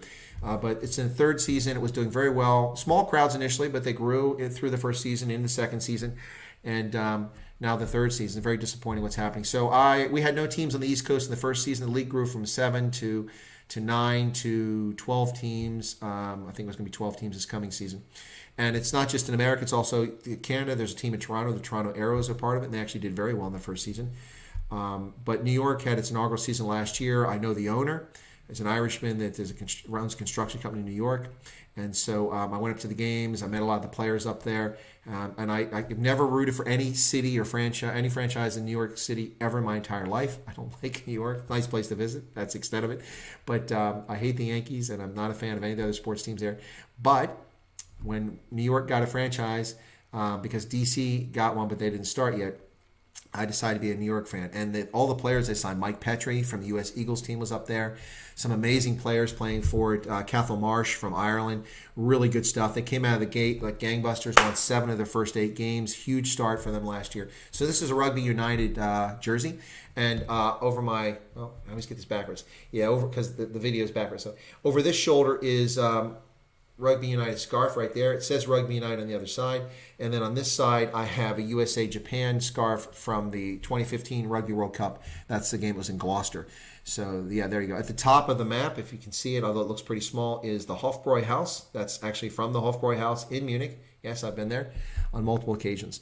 Yeah, so this is a Rugby United jersey because I'm a huge rugby fan. Also, on my videos, my prepared videos, if you watch them, you'll almost always see me wearing some sort of rugby jersey or rugby sweatshirt or something like that, but almost always a jersey. I've got a lot of rugby jerseys because I'm a huge rugby fan. And when it comes to rugby, I'm a Springboks fan first. Boca, Boca, Boca. And I like the Velvicias, but I'm also an Eagles fan. So it's the Springboks and Eagles. And then when it comes to the Sevens, I'm a Blitzbok fan. Vanderkook, oh man, Ruanel. Geez, all these different guys. It's just fantastic. I love the Blitzbok. They're fantastic. Especially the younger players come up now. And then I also follow the USA Sevens, which is pretty impressive. They have a great team. Big fan of theirs. When it comes to 15s, if it's USA and South Africa playing, which is rare, I'll be hoping the Springboks win, even though I'm an American. But in sevens, it's tough for me. Depending on who needs to win more, I'll want more for the one than the other because USA is competitive and a top team in sevens. Yeah, so in my videos that are prepared, you'll always see me wearing some sort of rugby jersey, try to promote rugby, and usually have some kind of rugby scarf up on the wall behind me or up on the map behind me. Anyway, so that's a little bit of the story behind the scarf so you understand what's going on there. and the jersey. And this is Rugby United. The colors are pretty cool. Now you'll notice the colors. You're like, wait a second, that's orange, orange and blue. This is, of course, from the House of Orange, the royal family of the Netherlands, which of course is where the Orange Free State got its name from, and the Orange River, if I'm not mistaken. Not because it had a lot of runoff looking orange. I think it came from the Orange family from the Netherlands. But so New Amsterdam is actually what the proper name for New York is, when my Dutch ancestors settled there in the 17th century, the early part of the 17th century, and founded New Amsterdam, which later became New York when the English stole it. So these are the colors from the House of Orange, and that's why blue. And so if you see New York's flag to this day, it still has the orange and blue on there because those colors are for New York. That heritage is still there. So there's a little bit of trivia there in history for folks. Let's see. Should the tension between China and Australia be worrying us? I wouldn't worry too much about it, Sloat. China and Australia have issues, genuine ones, not the least of which is that so many Chinese have slipped into Australia legally and illegally that the number of Chinese in Australia is starting to become something that Australians are noticing rather frequently. There were no Chinese there, a few thousand decades ago. Now it's quite a few.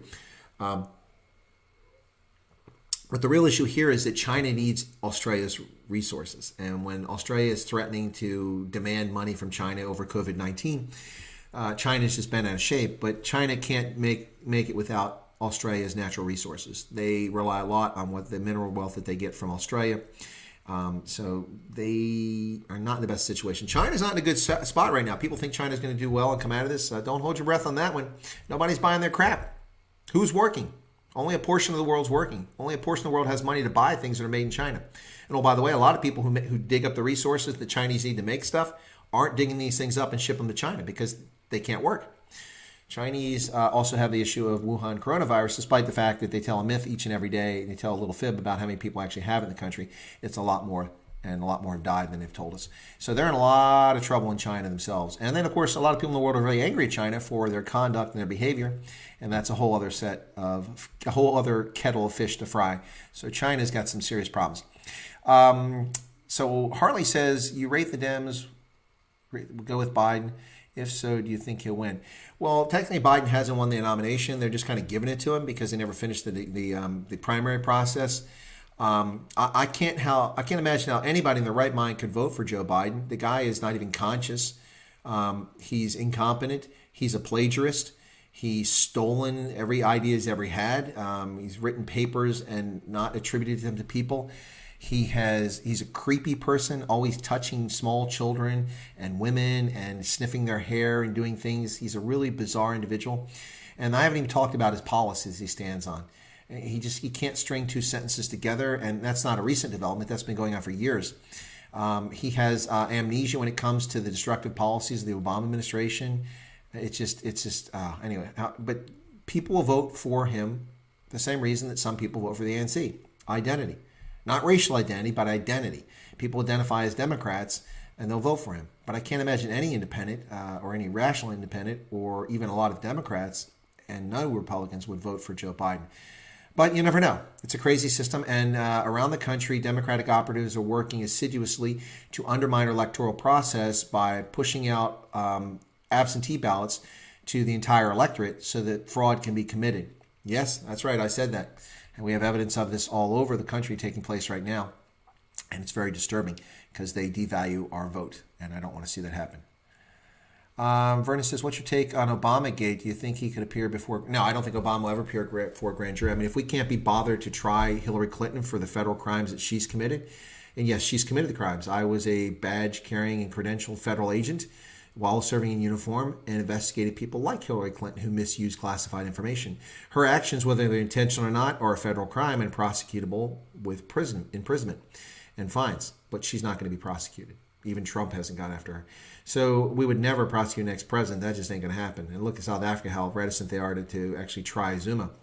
Well, he should be tried. But anyway, no, we're not Obamagate. But Obamagate, which is unfolding, what you're talking about right now, the misuse of government institutions to abuse American citizens, in particular a presidential candidate and a president and a national security advisor, is the greatest political scandal in the history of the United States.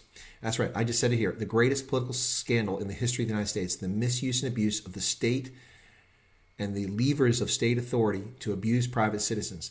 And we knew about some of these things before, but now more is coming out as a result of the Freedom of Information Act to find out about these investigations and these testimonies before Congress that were classified and kept away from the public. But thanks to Operation Veritas and Judicial Watch and a number of other groups, we're finding out about things like this, long overdue to find out. So, for instance, James Rosen, a New York Times journalist, was spied on by the Obama administration in an effort to undermine his credibility when he was reporting on things that the Obama administration was uncomfortable with. So they simply spied on him. They used U.S. institutions that are meant to spy on international actors, not Americans, to spy on him. And we know about this, and no one's been punished for this. But now we're finding out that they didn't just do it against James Rosen. They did it against dozens, potentially, of journalists that they were unhappy with. Not to mention the misuse of the Internal Revenue Service to go after the Tea Party groups, which were nonprofit political organizations, denying them nonprofit status and trying to charge them taxation for revenue they took in for political purposes, which is not a profit, and the demonization of them. We're going to find out so many things about the corrupt behavior that happened in the past 8 years before this administration. I don't know what happened. Maybe there's some corrupt in this administration. We'll find out one day. But certainly nothing that's been charged of it. It's all been myths and lies. But we're going to find out what happened during the Obama years. It's all going to come out. Will anybody be prosecuted? Don't hold your breath. The elites don't prosecute elites. Prosecution is for you and me, ladies and gentlemen. It's not for the elites.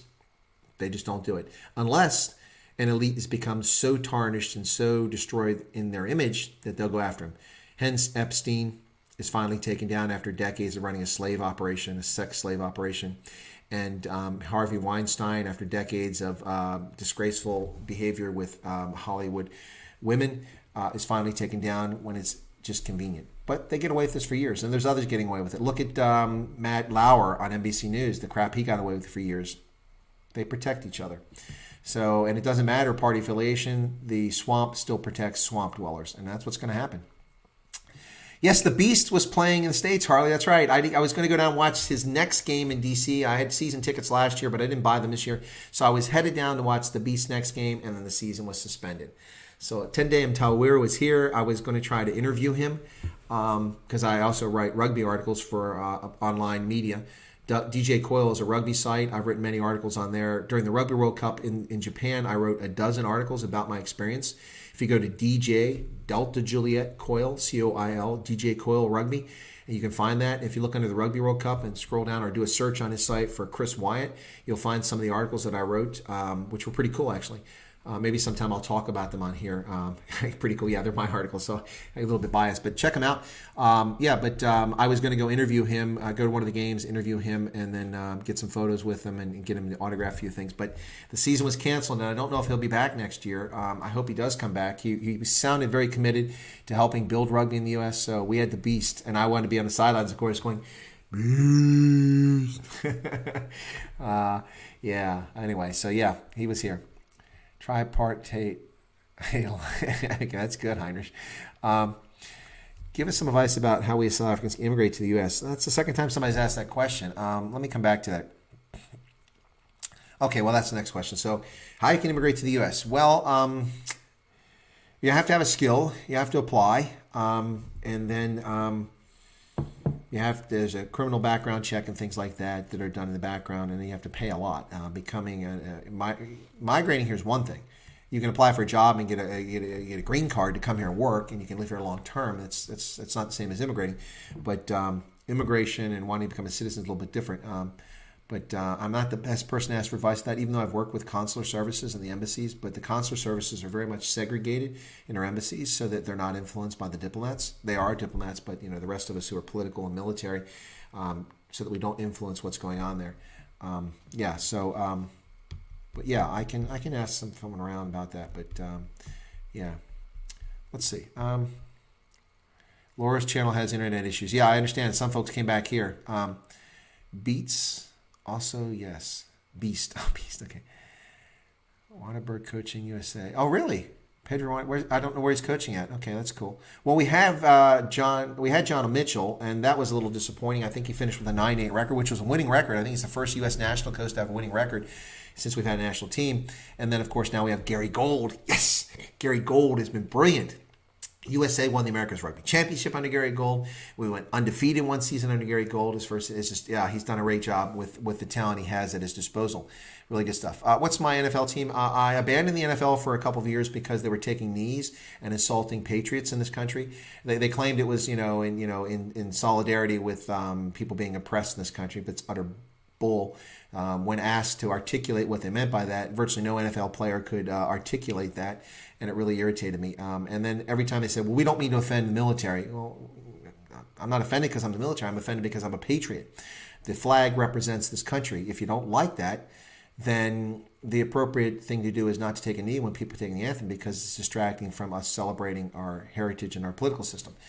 Anyway, it's just wrong. And when people in uniform that we pay for, U.S. national players like Megan Rapinoe for the U.S. soccer team do that, they need to be banned for life. She shouldn't be playing for U.S. soccer. I used to donate money to the women's soccer team because I was a fan of it. Even though I don't like soccer, I was a big fan of the women's soccer team because it did amazing things for America. But Megan Rapinoe taking a knee wearing U.S. colors that I paid for, no. That's insulting to patriots. Foot sec. No, I don't sell sec clothing here. You got to talk to Renaldo for that one. Anyway, although I did offer to be a franchisee if he wanted that. We'll see what happens with his channel. But I don't know how I go about doing that. I can figure it out, though. But my favorite NFL team has been the Colts since I was a child. I was from Baltimore, and they were the Baltimore Colts with Johnny Unitas and then Burt Jones. And then they disappeared to Indiana, and I said, hey, I'm still a Colts fan. I've lived all over the country. Why can't the team move?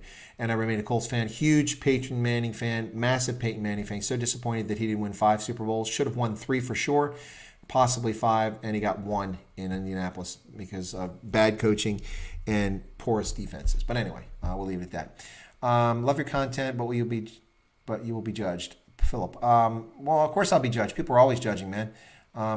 Sean says the ANC should change their slogan to save lives, stay home, let's fight the clap for the next election. Philip, Philly Eagles in the top 5, Dallas Cowboys next Super Bowl. Well, good luck with that, Philip. I think the Colts actually are going to do pretty well this year. Philip Rivers is signed with them. Yes, I know he's 38, but he's going to have an offensive line in front of him, something he's not had for a few years, so he should do well. Sloat, if you were a South African, who would you vote for? That is a very good question. Well, you know what? I was a huge fan of the Democratic Alliance for a long time, and then they lost the plot. So under Tony Leon, I was curious about the DA, but I wasn't particularly critical of the ANC at the time. I thought they were making a good effort at trying to govern. That was a long time ago, folks. And I watched the DA, and Tony Leon is an interesting fellow, but I wasn't that impressed with where the party was going. But actually, in retrospect, he did a pretty good job. But then Helen Zille came on the scene. And Helen Zille, in my mind, is a rock star. All the efforts to denigrate her character by the media in South Africa are just shameful. I think she's amazing. She's truly just an amazing person. And she's an amazing politician, and she was a great journalist. But Helen Zille came on, and the DA just went at it. They went by leaps and bounds. It's amazing what happened to the DA. And then 2016, they won majorities or pluralities in many of the metro areas, and then had coalitions in Nelson Mandela Bay where they won the majority or the plurality, 45% of the votes. So they came into a coalition with EFF and others. Then they won in Tshwane or Pretoria, where they had a plurality, and then they won in Johannesburg where they didn't have the plurality. The ANC had that, but not enough to form a government, so they formed a government coalition. And of course, they won Cape Town. And it was amazing. It was amazing. And they were off to a great start. And then, of course, famously, the EFF sought to undermine the coalition because they weren't getting the perks and the ability to steal that they wanted. Plus, they were just trying to stick it to the DA. And so they went after Athol Trollip, another of my favorite politicians in South Africa. And as they got weakened in Nelson Mandela Bay and the coalition eventually fell apart after about a year or so, all this other nonsense happened inside the DA with Helen Zille bringing Patricia DeLille into the party. Patricia DeLille, I'm sorry, she may be a nice person. I don't know her personally, but she's a malcontent. She left one party and broke away and formed her own party because she was unhappy and took her toys with her. And then she does the same thing leaving the DA after they bend over backwards to give her the mayorship. And anyway, so not a fan of Patricia DeLille, and I don't understand why Helen Zille brought her into the DA. I thought Helen lost the plot a little bit there. And then, of course, Helen was attacked repeatedly for her tweets and such. And anyway. And then Musi Maimane, I don't know what he was doing. And suddenly the DA is simply the ANC with a different flag. You know, we're talking about, socialism and distribution. Stop. So I lost interest in the DA because they lost the plot. But I will say that in the last several months, they seem to have recaptured the plot and they're back on track. So if the DA can keep up what it's doing at present, I think that the DA would be the party that I would find most interesting. And if I were South African, I would vote for the DA right now. But in 2018, I don't know. I might have voted for, who knows who I would have voted for. I might even voted for the Freedom Front Plus just because they claim to represent the rural vote, and I care a lot about the rural area for farmers and farm workers and such. So who knows? But but I couldn't vote for the ANC. In '94, I could have voted for them. I could have voted for them in '99, but I couldn't bring myself to vote for the ANC today if I was a South African. It's too embarrassing, and it's wrong. It's morally wrong to vote for the ANC in my book.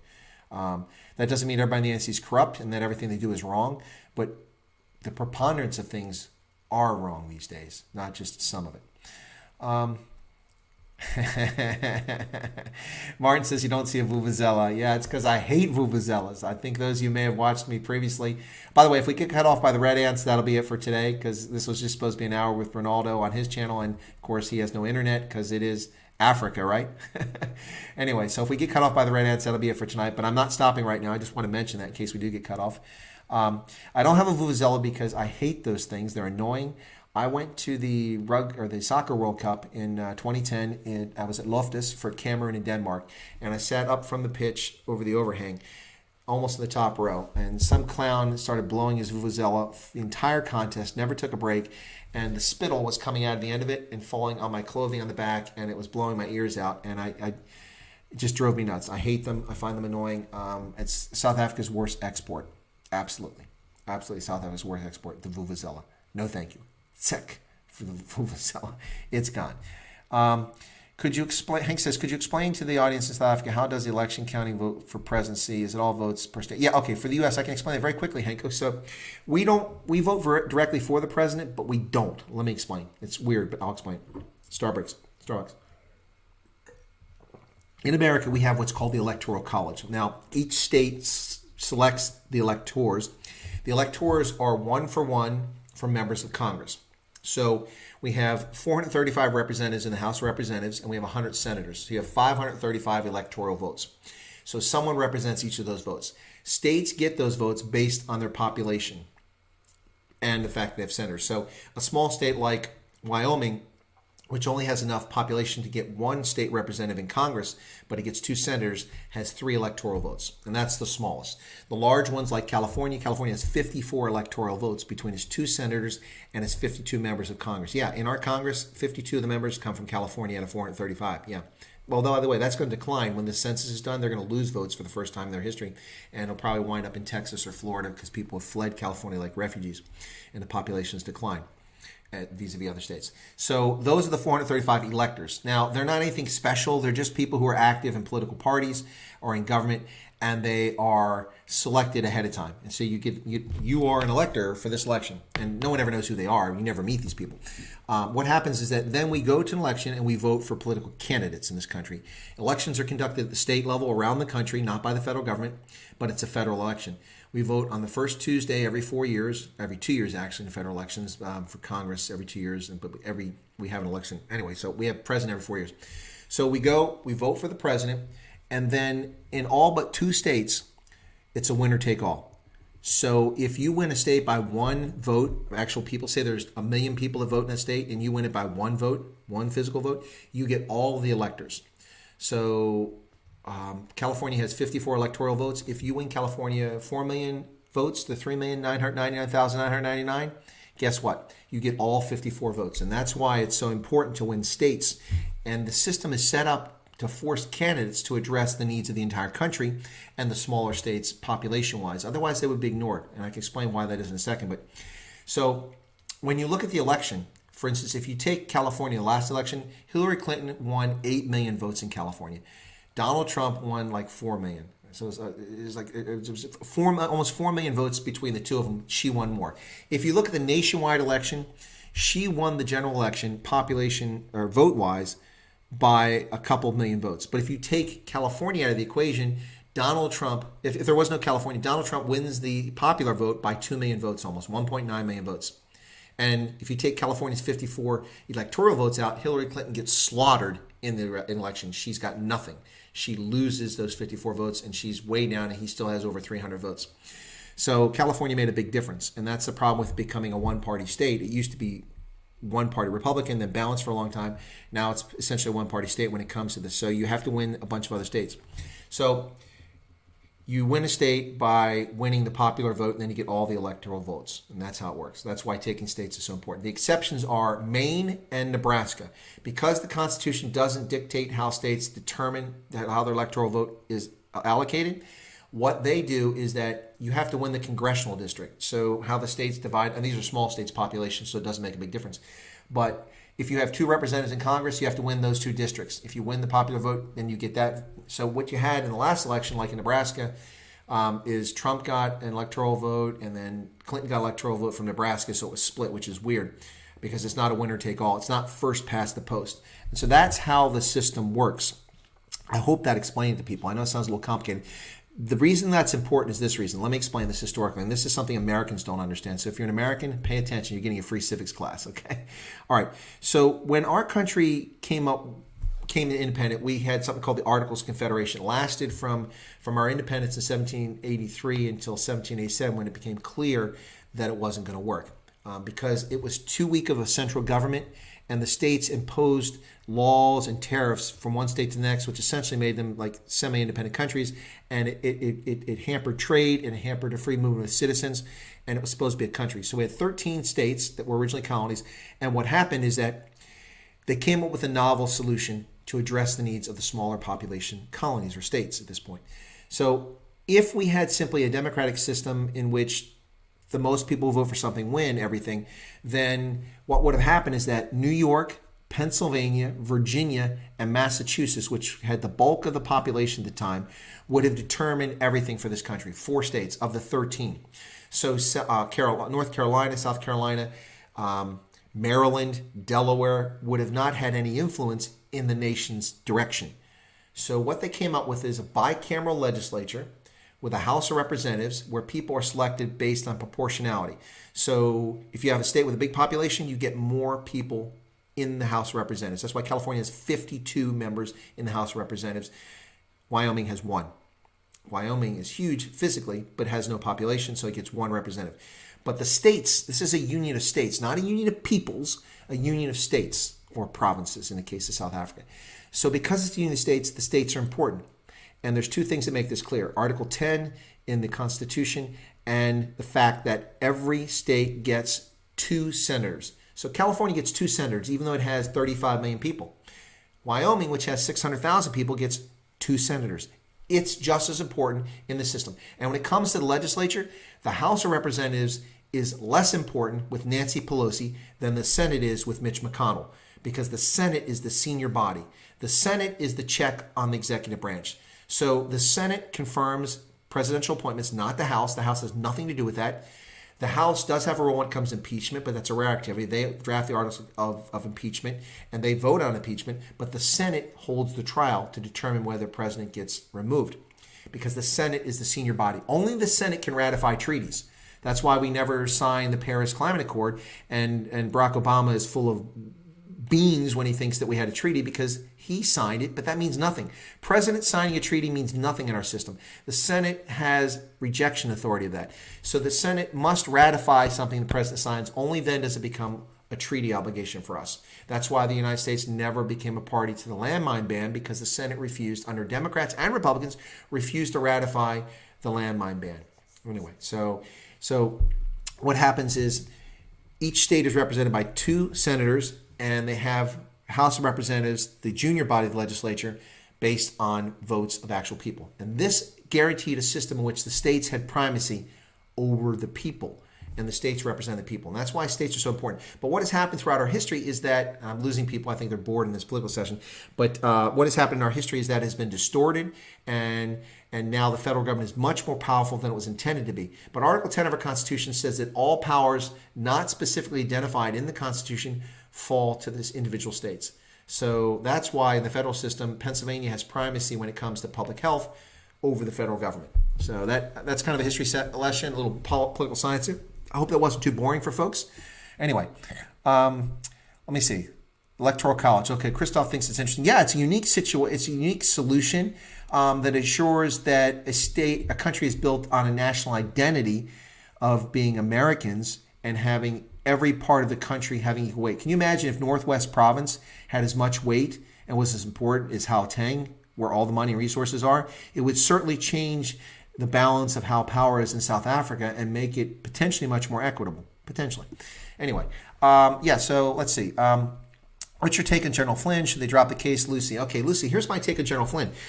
General Flynn, now we're finding out even more about this. I didn't know about this, but now we find out that as early as 2014, the government was spying on General Flynn when he was a serving lieutenant general on active duty in the Army and he was director of the Defense Intelligence Agency. Yeah, that's what we're finding out now. Yeah, and Joe Biden asked for his name to be unmasked. He had no need to know. That's also something that's questionable from a lawful standpoint. We talk about Joe Biden, amongst others. But Lieutenant General Flynn, when he was director of DIA, went against the President Obama publicly in what I thought was a bit of insubordination. Now, I'm a colonel. He was a 3-star general, so, it doesn't mean I'm right, or he's right. It doesn't mean I'm right. He could be right, but he was a 3-star general, and I thought that what he did publicly, contradicting what the president said on a couple occasions, undermined the president's authority. Not that I'm a fan of Barack Obama, but he was our elected president, and he was doing what was his mission. It's not the place of a lieutenant general or a colonel to circumvent or undermine the authority of the president, which is what I personally thought General Flynn did. So didn't have a high regard for that action he did. But what happened to General Flynn is an absolute disgraceful misuse of state authority to abuse people, and the whole case should be dropped.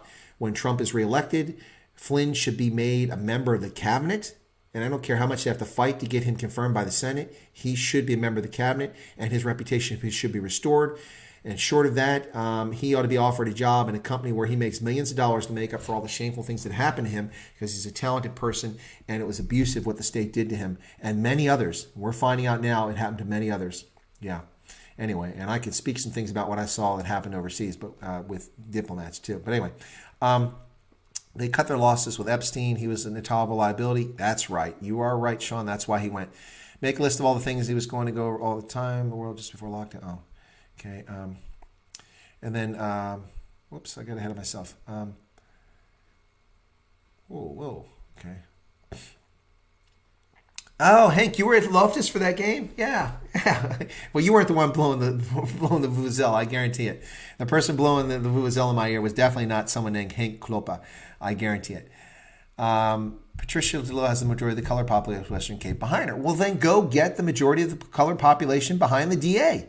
How do you do that? You get out and show the colored population that you care about their interest and you're interested in taking care of their needs. That's what you do, DA. You don't let it fall to Patricia DeLille because she's colored. I mean, that's just insane. That's identity politics. If people vote for people based on how they look or because he's like me or she's like me, that's just insane. Look, if Barack Obama wasn't a leftist hater of America, I might be inclined to vote for the guy, but he's a leftist hater of America. And I love America, and I'm not a leftist.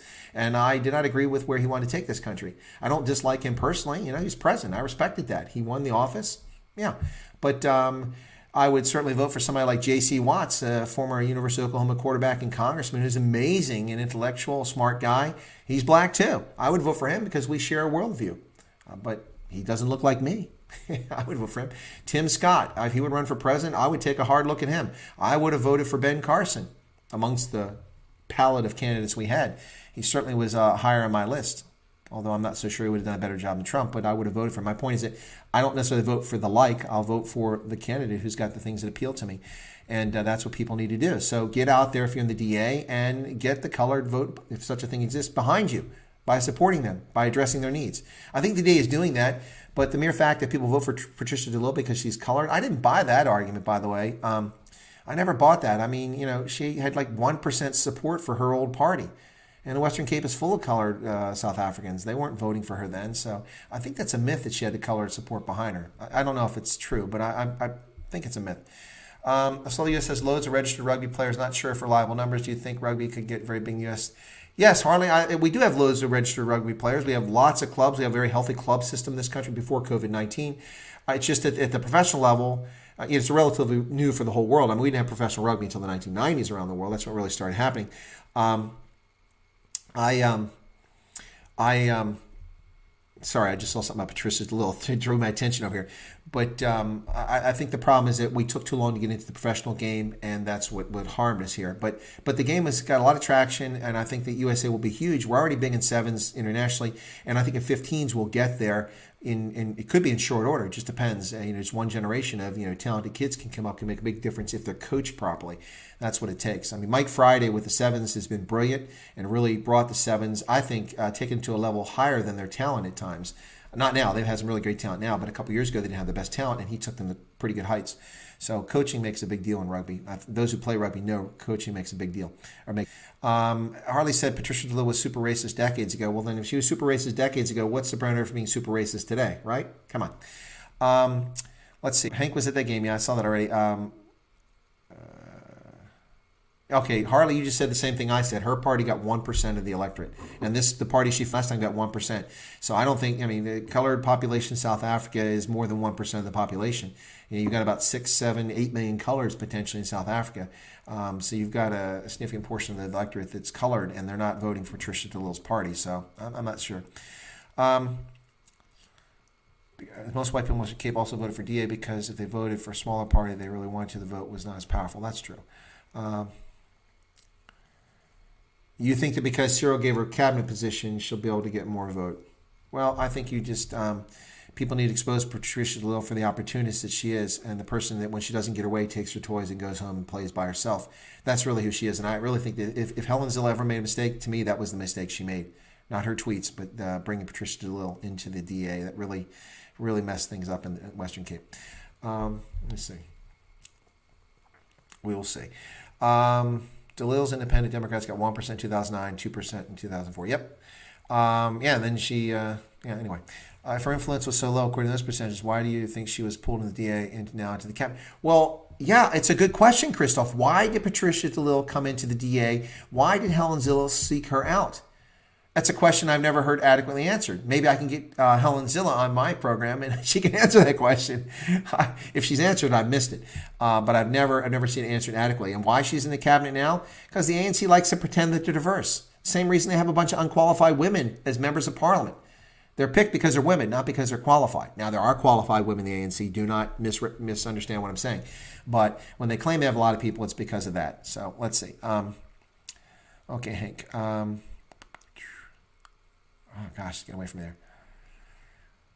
Do you think that if she took the main seat instead of Musi, most colored people would have voted DA? Yeah, I'm not so sure. Jaco Rademeyer says, do you think Trump will stay? Before COVID-19, Trump was on a roll, and I expected he was going to win 49 out of 50 states, if not all 50 states, in electoral trouncing of Joe Biden or whoever the Democratic candidate was going to be. Didn't matter. Trump was going to win. I had no doubt about that.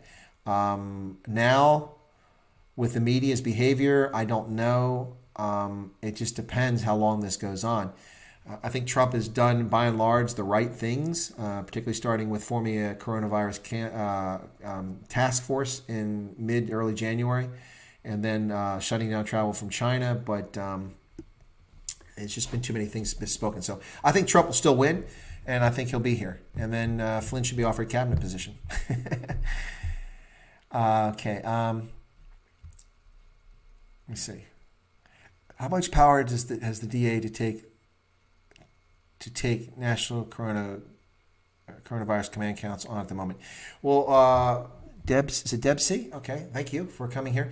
I don't know that they have any power to take them on. The only challenge they have to him is questioning the legality of it. Is it in fact authorized under the state of disaster or state of emergency disaster? I think we're in a state of disaster now. If they have the authority to do it, and I'm not sure that's clear in the legislation that that's the case. So they can take them to court, but they really can't. I mean, they have no control over it. I mean, it's the ruling party has set it up, and they can pick the members of it.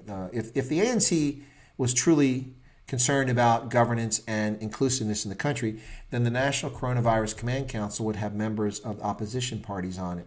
Yeah. Not simply its ministers. You could put shadow ministers from other parties on there. You don't have to give them control, but you put them on there at least for window dressing. But they're not even trying that.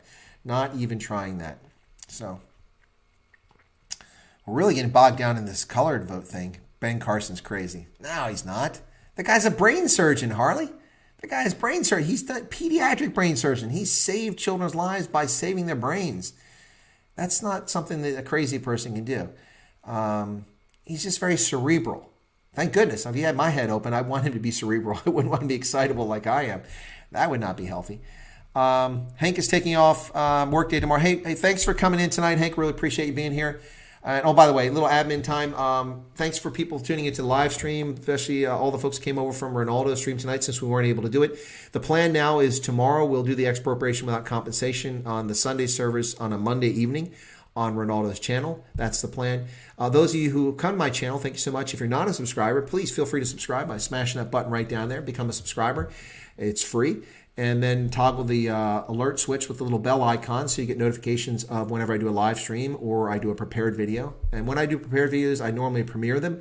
And if I premiere a video, I am almost always there to answer questions in the chat session while the video plays, just so you know that.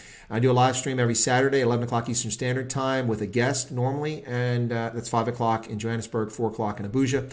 And I also do those prepared videos. So if you have comments about the stream or questions about it or just comments out of the blue, you can post those at the bottom of the video, and I'll review those after the video is done, after the stream.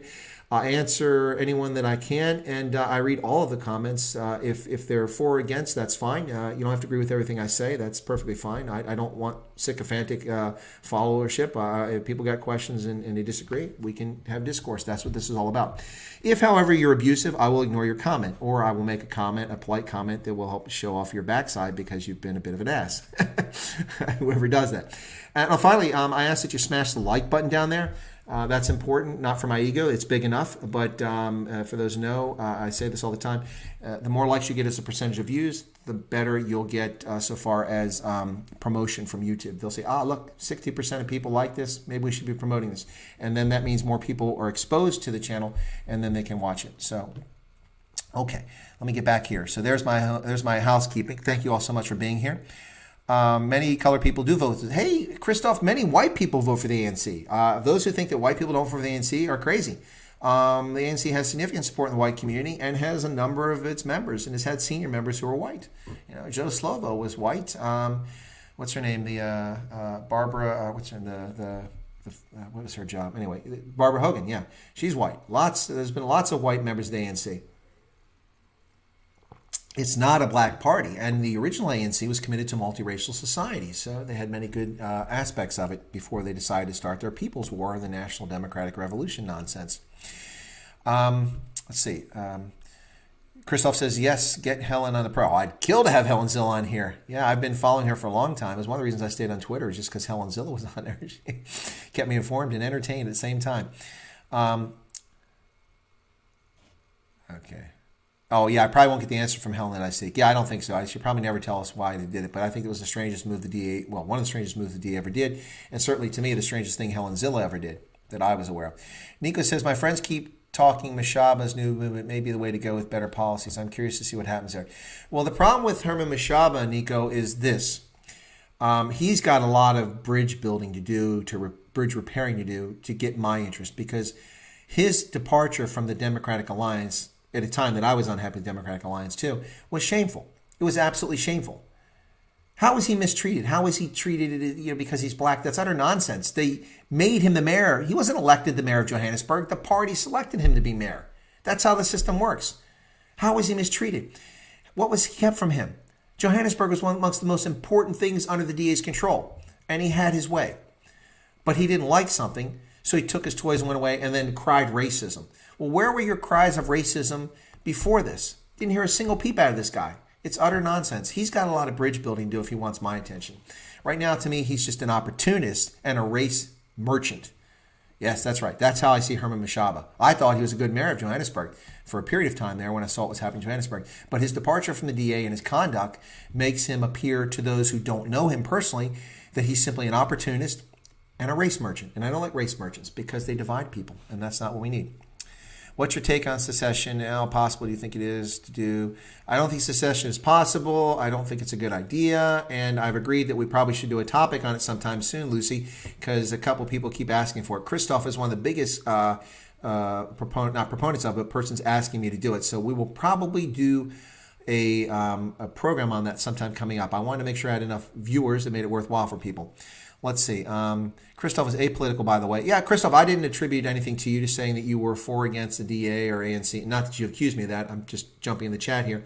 I do honestly think Christoph is just trying to provoke a conversation and ask questions, and he's just asking for people to consider these things. Same with the secession. I don't know that Christoph is a proponent of secession, but he thinks it's a topic worth talking about, and I agree.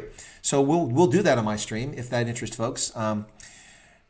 I haven't seen Just a Ghost tonight. Just a Ghost must be Zolling or something. Anyway, great stream. Thanks, HBM Air. That was a really decent stream. Oh, this was a really decent stream. Christoph, what, did I end? Am I done? No, I'm still going. Okay.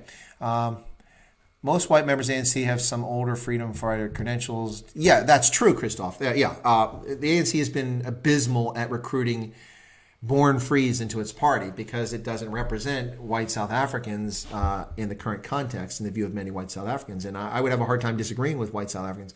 We're talking about fellow travelers who joined the ANC during the struggle and were opposed to apartheid, and that's why they joined the ANC. Absolutely true. They've been very poor at recruiting young white South Africans, largely because they haven't tried. They don't care. And that's really sad because the old ANC was a very different organization before it became a political party. Right. So Harley says, do you think Trump will change Republican Party in the long run? Do you think they will be more nationalist or go back to being conservatives after Trump? Well, you can be a conservative and a nationalist. I'm a nationalist. I'm also conservative. But the problem is that people misappropriate the term of nationalist and conservative, but especially nationalist.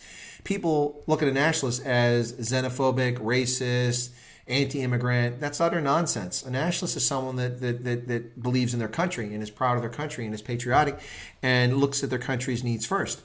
But the reality is, in the international political order, that's the world we live in. I'm a political realist, and we live in an international system, the Westphalian system of states, that has been in place since the end of the 30 Years' War with the Peace of Westphalia in 1648. That has been the international order since then, in which states take primacy, and states act in their own self-interest. And for a country that doesn't act in its own self-interest, they're simply headed for a path of destruction. They won't survive. So there's nothing wrong with being a nationalist. It's the way that nationalism is misportrayed. I have nothing wrong opposed to people immigrating to this country, no matter what their race, creed, or color, as long as they accept our norms, they adhere to our laws, and they have a desire to become an American. An American is not an ethnicity, it's a nationality. If I lived in Botswana, que Botswana. I'm a Botswana. Regardless of the fact that my skin is white, but I'm a citizen of Botswana, and I believe in Botswana's ideals and its black, white, and blue flag and its crest with the lovely zebras on it. I believe in Botswana. If you come to America and you believe in that, you're welcome in my country. But I'm still a nationalist, and once you're on the team and you're with us, then you should be a nationalist too. Right. Okay, so I think folks are getting ready to drop off. It must be getting later, nighttime. People got to go to work. Yeah, nothing wrong with being patriotic, Harley. Absolutely right. Nothing wrong with being a nationalist. I'm also a conservative, especially a fiscal conservative. I'm these days largely a social conservative, but not entirely, but largely socially conservative. So yeah, you can be both. The problem with the Republican Party is the Republican Party doesn't know what it wants to be. It has conservatives in it, and it has liberals in the Republican Party. No one wants to be labeled as that, but the way they behave is as liberals in our political system. So. What Harley says, when I meant nationalist, I meant protectionist. Oh, okay, yeah. See that, but it's a good point, Harley, and I'm glad that I either misunderstood or I inferred incorrectly what you were getting at. People typically associate nationalism with protectionism. Trump's not a protectionist. I mean, that's shtick. That's shtick. That's utter nonsense. That's a game he plays for political advantage. This protectionism, it's not protection. We haven't made our economy protectionism. The Chinese are cheating. They're defrauding us based on World Trade Organization rules and regulations, and they get away with it. And no one, since they've joined in 2000 to join the World Trade Organization, has called them on the carpet until Donald Trump. And I'm a guy that didn't like Trump. But Trump called them on the carpet, and he imposed tariffs because they wouldn't change their behavior. Guess what? They changed their behavior, and the tariffs went away. That's not protectionism. That's diplomacy being mischaracterized by a rabid leftist progressive media with an agenda to tell a false narrative about Donald Trump. Listen, the guy's got lots of faults. Tell the stories about his real faults. Don't make fiction because it runs in the face of your global elite globalization that you want happening. The reality is China cheats. Intellectual property theft, excessively high barriers with trade and artificial barriers, tariffs preventing people from getting into their marketplace while they exploit our marketplaces, dumping their goods in other economies at below cost so they drive other manufacturers and other competitors out of the marketplace. The Chinese cheat each and every day. Now, I'm not against China. It's a sovereign state. But when you cheat against the rules everyone else agreed to, someone should call you out on it. And Donald Trump has called them out. That's not protectionist. Now, George Bush campaigned as a free market guy, and he was a protectionist. He came in office and within a matter of days imposed 30% tariffs on steel imports from South Korea and 40% tariffs on soft timber imports from Canada. Yeah, to protect American timber industry and protect American steel producers. Trump's not doing that. What tariffs has Trump put out there to protect which industry? He is trying to get China to behave properly. Not just China, but others too. He's threatening with tariffs. Funny how countries come around when their biggest market, their most lucrative market, threatens them with tariffs. They start talking and negotiating. And that's what's happened. So that's not protectionism. It's characterized that. And Trump is not anti-immigrant. That's also a misnomer. We have taken in more immigrants in this country in the last 20 years than we have in any 20-year history in our period, including the late 19th century. That has not changed under Trump. We're adding 1 million to 1.5 million immigrants each year, legal immigrants to this country. Trump wants legal immigration. He's actually calling for, H-1, B-1 visa extensions to bring more people in for these IT companies that are always screwing him over. That's not anti-immigrant. Trump doesn't want people sliding across the border illegally, undocumented, and we don't know who they are, bringing infectious diseases here, coming with no skills, coming into our country, gangs coming into our country. And yes, a lot of good people who just want to work in a better life too, but that doesn't mean they can come here. They have no right to come to this country. I can't just go to New Zealand because I want a better life and the weather's nice there and they have great rugby, except for the All Blacks. I can't just go there. I have to meet their requirements. That's what Trump is asking. That's not anti-immigrant. We've also taken in refugees. That's another myth. We haven't taken refugees in. It's all just utter nonsense. And if you simply, not you in particular, but if people go and look at the publicly available information, at the number of people who become lawful migrants into this country each and every year, which is publicly available, do a Google search, and you'll go to the U.S. Census Bureau or you go to the other federal agencies, and it will list that information. I've done it myself, and I've checked it. I wrote a story over a year ago, or about a year ago, refuting this argument that Trump is against immigration. He stopped immigration. It's not true. It's a falsehood. It's not true. Anyway, but it's just the way that people promote the story. Trump is an easy target. He makes himself an easy target. Orange man bad. It's easy to go after him. Funny. He's from New York. Orange. See the orange? Yeah, there you go. Orange man bad. Anyway, yeah, he's just easy. And people just don't take the time to learn these issues. They just believe what they're told. I mean, it's like the white liberals and leftists who run around and attack Candace Owens for her white privilege. She's black. What white privilege does she have? Anyway. Lucy's a nationalist. I'm totally heartbroken. Oh, Lucy, I'm not a South African, but I also am heartbroken about what's happened in South Africa. It's really, really sad. News really runs Trump down. That's true. Harley says, but I think he was complaining about trade with Japan. He was. Trump was complaining about Japan back in the 1980s when a lot of people were unhappy with Japan.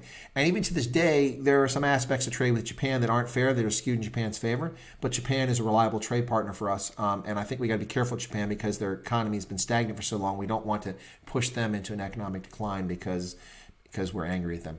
Trump 2020, Lucy. To be honest, I haven't looked at overall trade at immigration data. My comments are based off his rhetoric. Yeah, well, here's the thing. Okay, let me share this with you, Harley. Here's the deal when it comes to Donald Trump. This is what I tell people around the world. You can't simply listen to what the guy says. He says things for effect. That's his deal.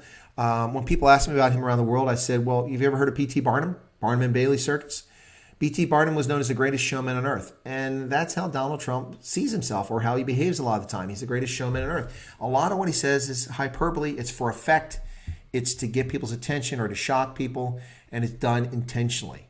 Some of the tweets he comes up with, they're just done to trigger people for specific reasons. Now, he screws it up sometimes, but that's just... Now, what you have to look at with Donald Trump is his actions. Donald Trump as a candidate said, Mexico will pay for the wall. Mexico is never going to pay for the wall. How are you going to make Mexico pay for it? It's a sovereign country. What are you going to do? Contact their bank and say transmit this many $1 billion so we can build the wall? No, it doesn't work that way. All you can do is apply tariffs on them, but that's not going to work because we had an agreement under NAFTA now with the U.S., Canada, Mexico trade agreement, USMCA. So you have to watch Trump's actions. He talked a big game about China and threatening China, and we're going to stop this and do this. He put tariffs on them, and just a couple months later, tariffs are gone because the Chinese capitulated and worked out an agreement. Maybe not the best agreement for us, but a far better agreement than we had. And so we made progress. Canada stuck its nose in the air and said, we're not going to be part of USMCA.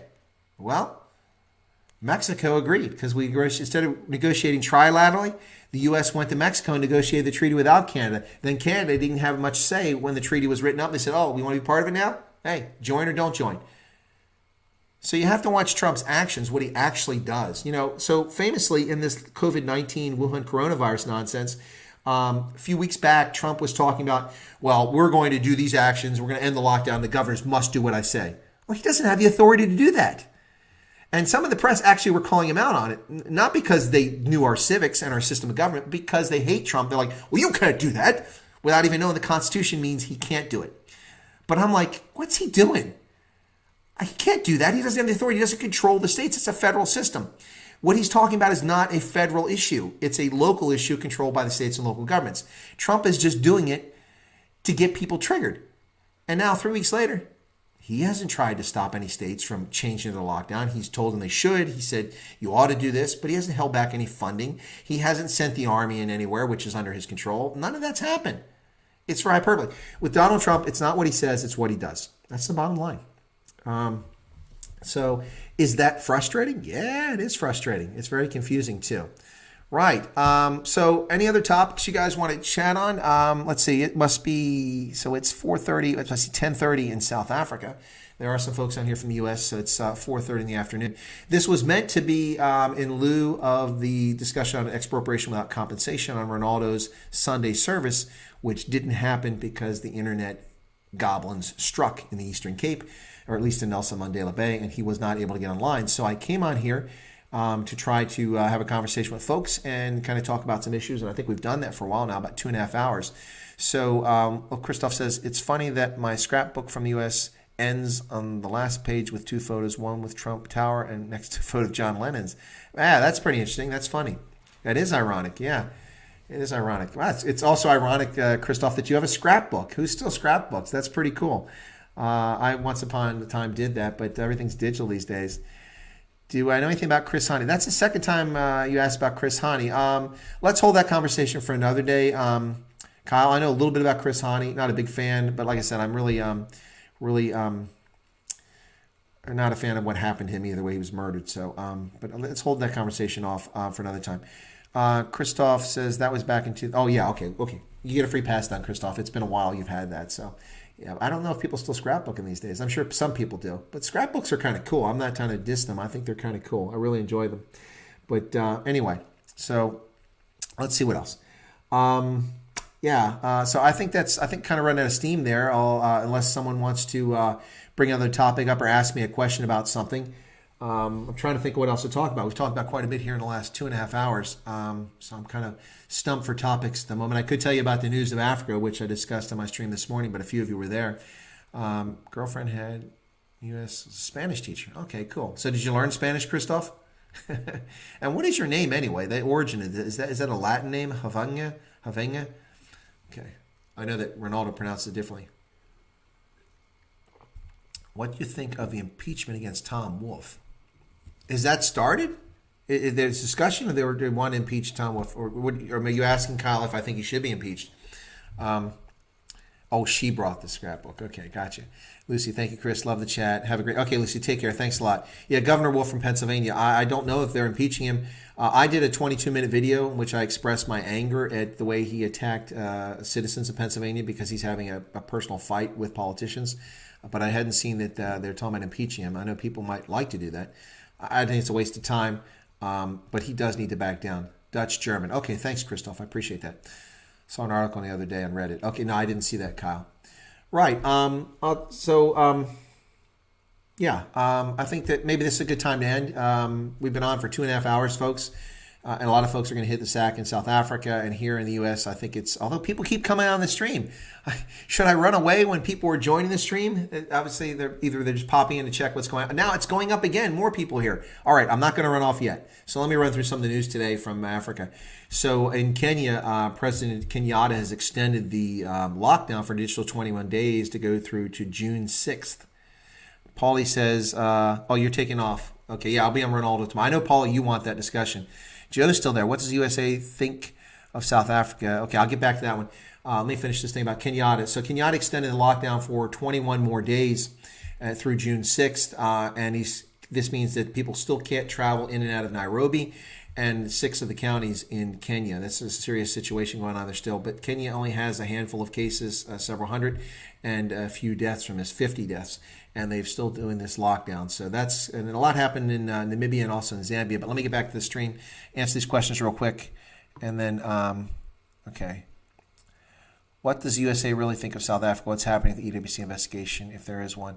I don't think the USA spends much energy thinking about South Africa, and I seriously doubt that anybody in the administration is burning much in the way of time. They probably put some junior staffer on it, looking into the issue, and that's probably a person who doesn't have much in the way of access or influence with President Trump. And so that's not going to do much of anything, I think, is where we're at when it comes to EWC. Yeah, I know that there was supposedly someone in the White House staff who was looking into the issue, but I don't really think it's going to get much traction. So we'll see what'll happen with that. Yeah. All right, so Christoph, take off there. Okay, what else? Yeah, so Zambia. In Zambia, the President Lungu has reopened Victoria Falls. You can't go there if you're in South Africa, but if you're in Zambia, I suppose you can go to Victoria Falls and check it out. And they've also opened up the Nakonda crossing with Tanzania, so they could. It was closed on Monday because they had 76 cases of COVID-19, and then without explanation, they've reopened it over the weekend, 5 days later. And now the real reason, I think, is because copper and cobalt need to get out of the country, which go to ports in Tanzania, to Dar es Salaam. So, and also fuel can come into the country. Otherwise, they're going to be crippled without it. So that's happening in Zambia. And then what else is happening? I think Namibia, I saw something. Oh, in Liberia, Charles Sirleaf, the son of the former president, Ellen Johnson Sirleaf, was embroiled in a huge controversy and was charged with state theft and economic sabotage in a case in which $5 billion of new notes were printed and a whole bunch of them went missing. And so they charged him and 2 other government officials. He's been acquitted. They found he wasn't guilty of taking the money, but the investigation from a private audit firm never found the money, so nobody knows what happened to it. But Charles Sirleaf has been acquitted in Namibia. That's kind of news. And let's see what else. A lot of people are losing their minds over some piranhas that are apparently in Walvis Bay on their way to Botswana. I'm not so sure why people got excited about that. Do they think that the South Africans were invading Namibia? I don't know. And a few other things. Do I have any idea how many rebel groups span across the Congo? Yeah, there's quite a few, and they come and go, and then they reorganize and they change their names, so it's difficult to keep track of them. Any update on Officer Greg Anderson? Has he been reinstated? I don't know anything about that, Greg. That story. Don't know what that's about. All right, well, folks, 2 hours, 36 minutes. That's probably good enough, a good place to end this tonight. Listen, hey, thanks for tuning in.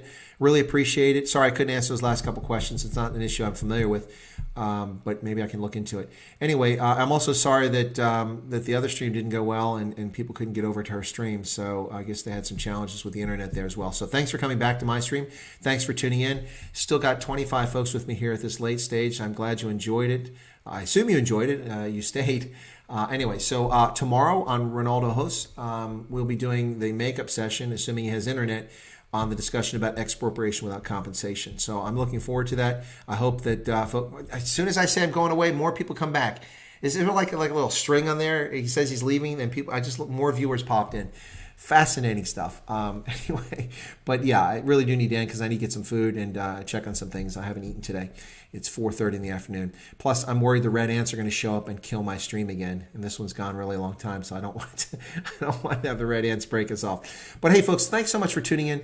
This is well, thank you. Villy says thanks. Extremely interesting. This is it's a great time. I enjoyed the interaction. I appreciate it. Remember, on Saturday, I'll have a tobacco farmer from South Africa on my program. Saturday at 5 o'clock Johannesburg time. Should be a lot of fun. Yanni, you're still there. I didn't know you were still there, man. That's cool. I almost shaved my beard, by the way, Yanni. Not the whole thing. I almost took this part off today. I didn't do it. I was thinking about it. I did trim it back a little bit. But anyway, folks, we'll see you tomorrow in a Renaldo host program in the evening. That's the 8 o'clock program. And we'll talk about expropriation. And then I may do a prepared video later tonight. I'm not sure if I do. Look for the premiere. And thanks for tuning in. Those who aren't subscribers, feel free to subscribe, join the channel, and hang out with us and see what we discuss here. Anyway, ladies and gentlemen, thanks for tuning in. This has been a stray voltage makeup for the session that didn't take place with Renaldo, and we'll catch you all later on. Thank you all so much.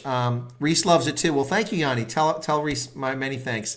Joe, you're most welcome. Thanks for being my guest yesterday. It was a lot of fun. We'll get Joe back on the program. Oh, I'll also be on Joe's program at some point. Go check out Joe Emilia's stream on YouTube. Interesting stuff. The guy's kind of funny too. Yeah. I'm not so sure if he's American or South African. We're still trying to figure that out. I don't think we really determined that, but he is based in South Africa. So, ladies and gentlemen, have a pleasant evening. It's been a real pleasure seeing you guys here. I'm going to take my therapy, Hemsbach here, and I'm going to stroke him for a little while and maybe calm myself down and maybe take a nap. I'm not sure. Anyway, but we'll catch you all tomorrow on Renaldo Hose.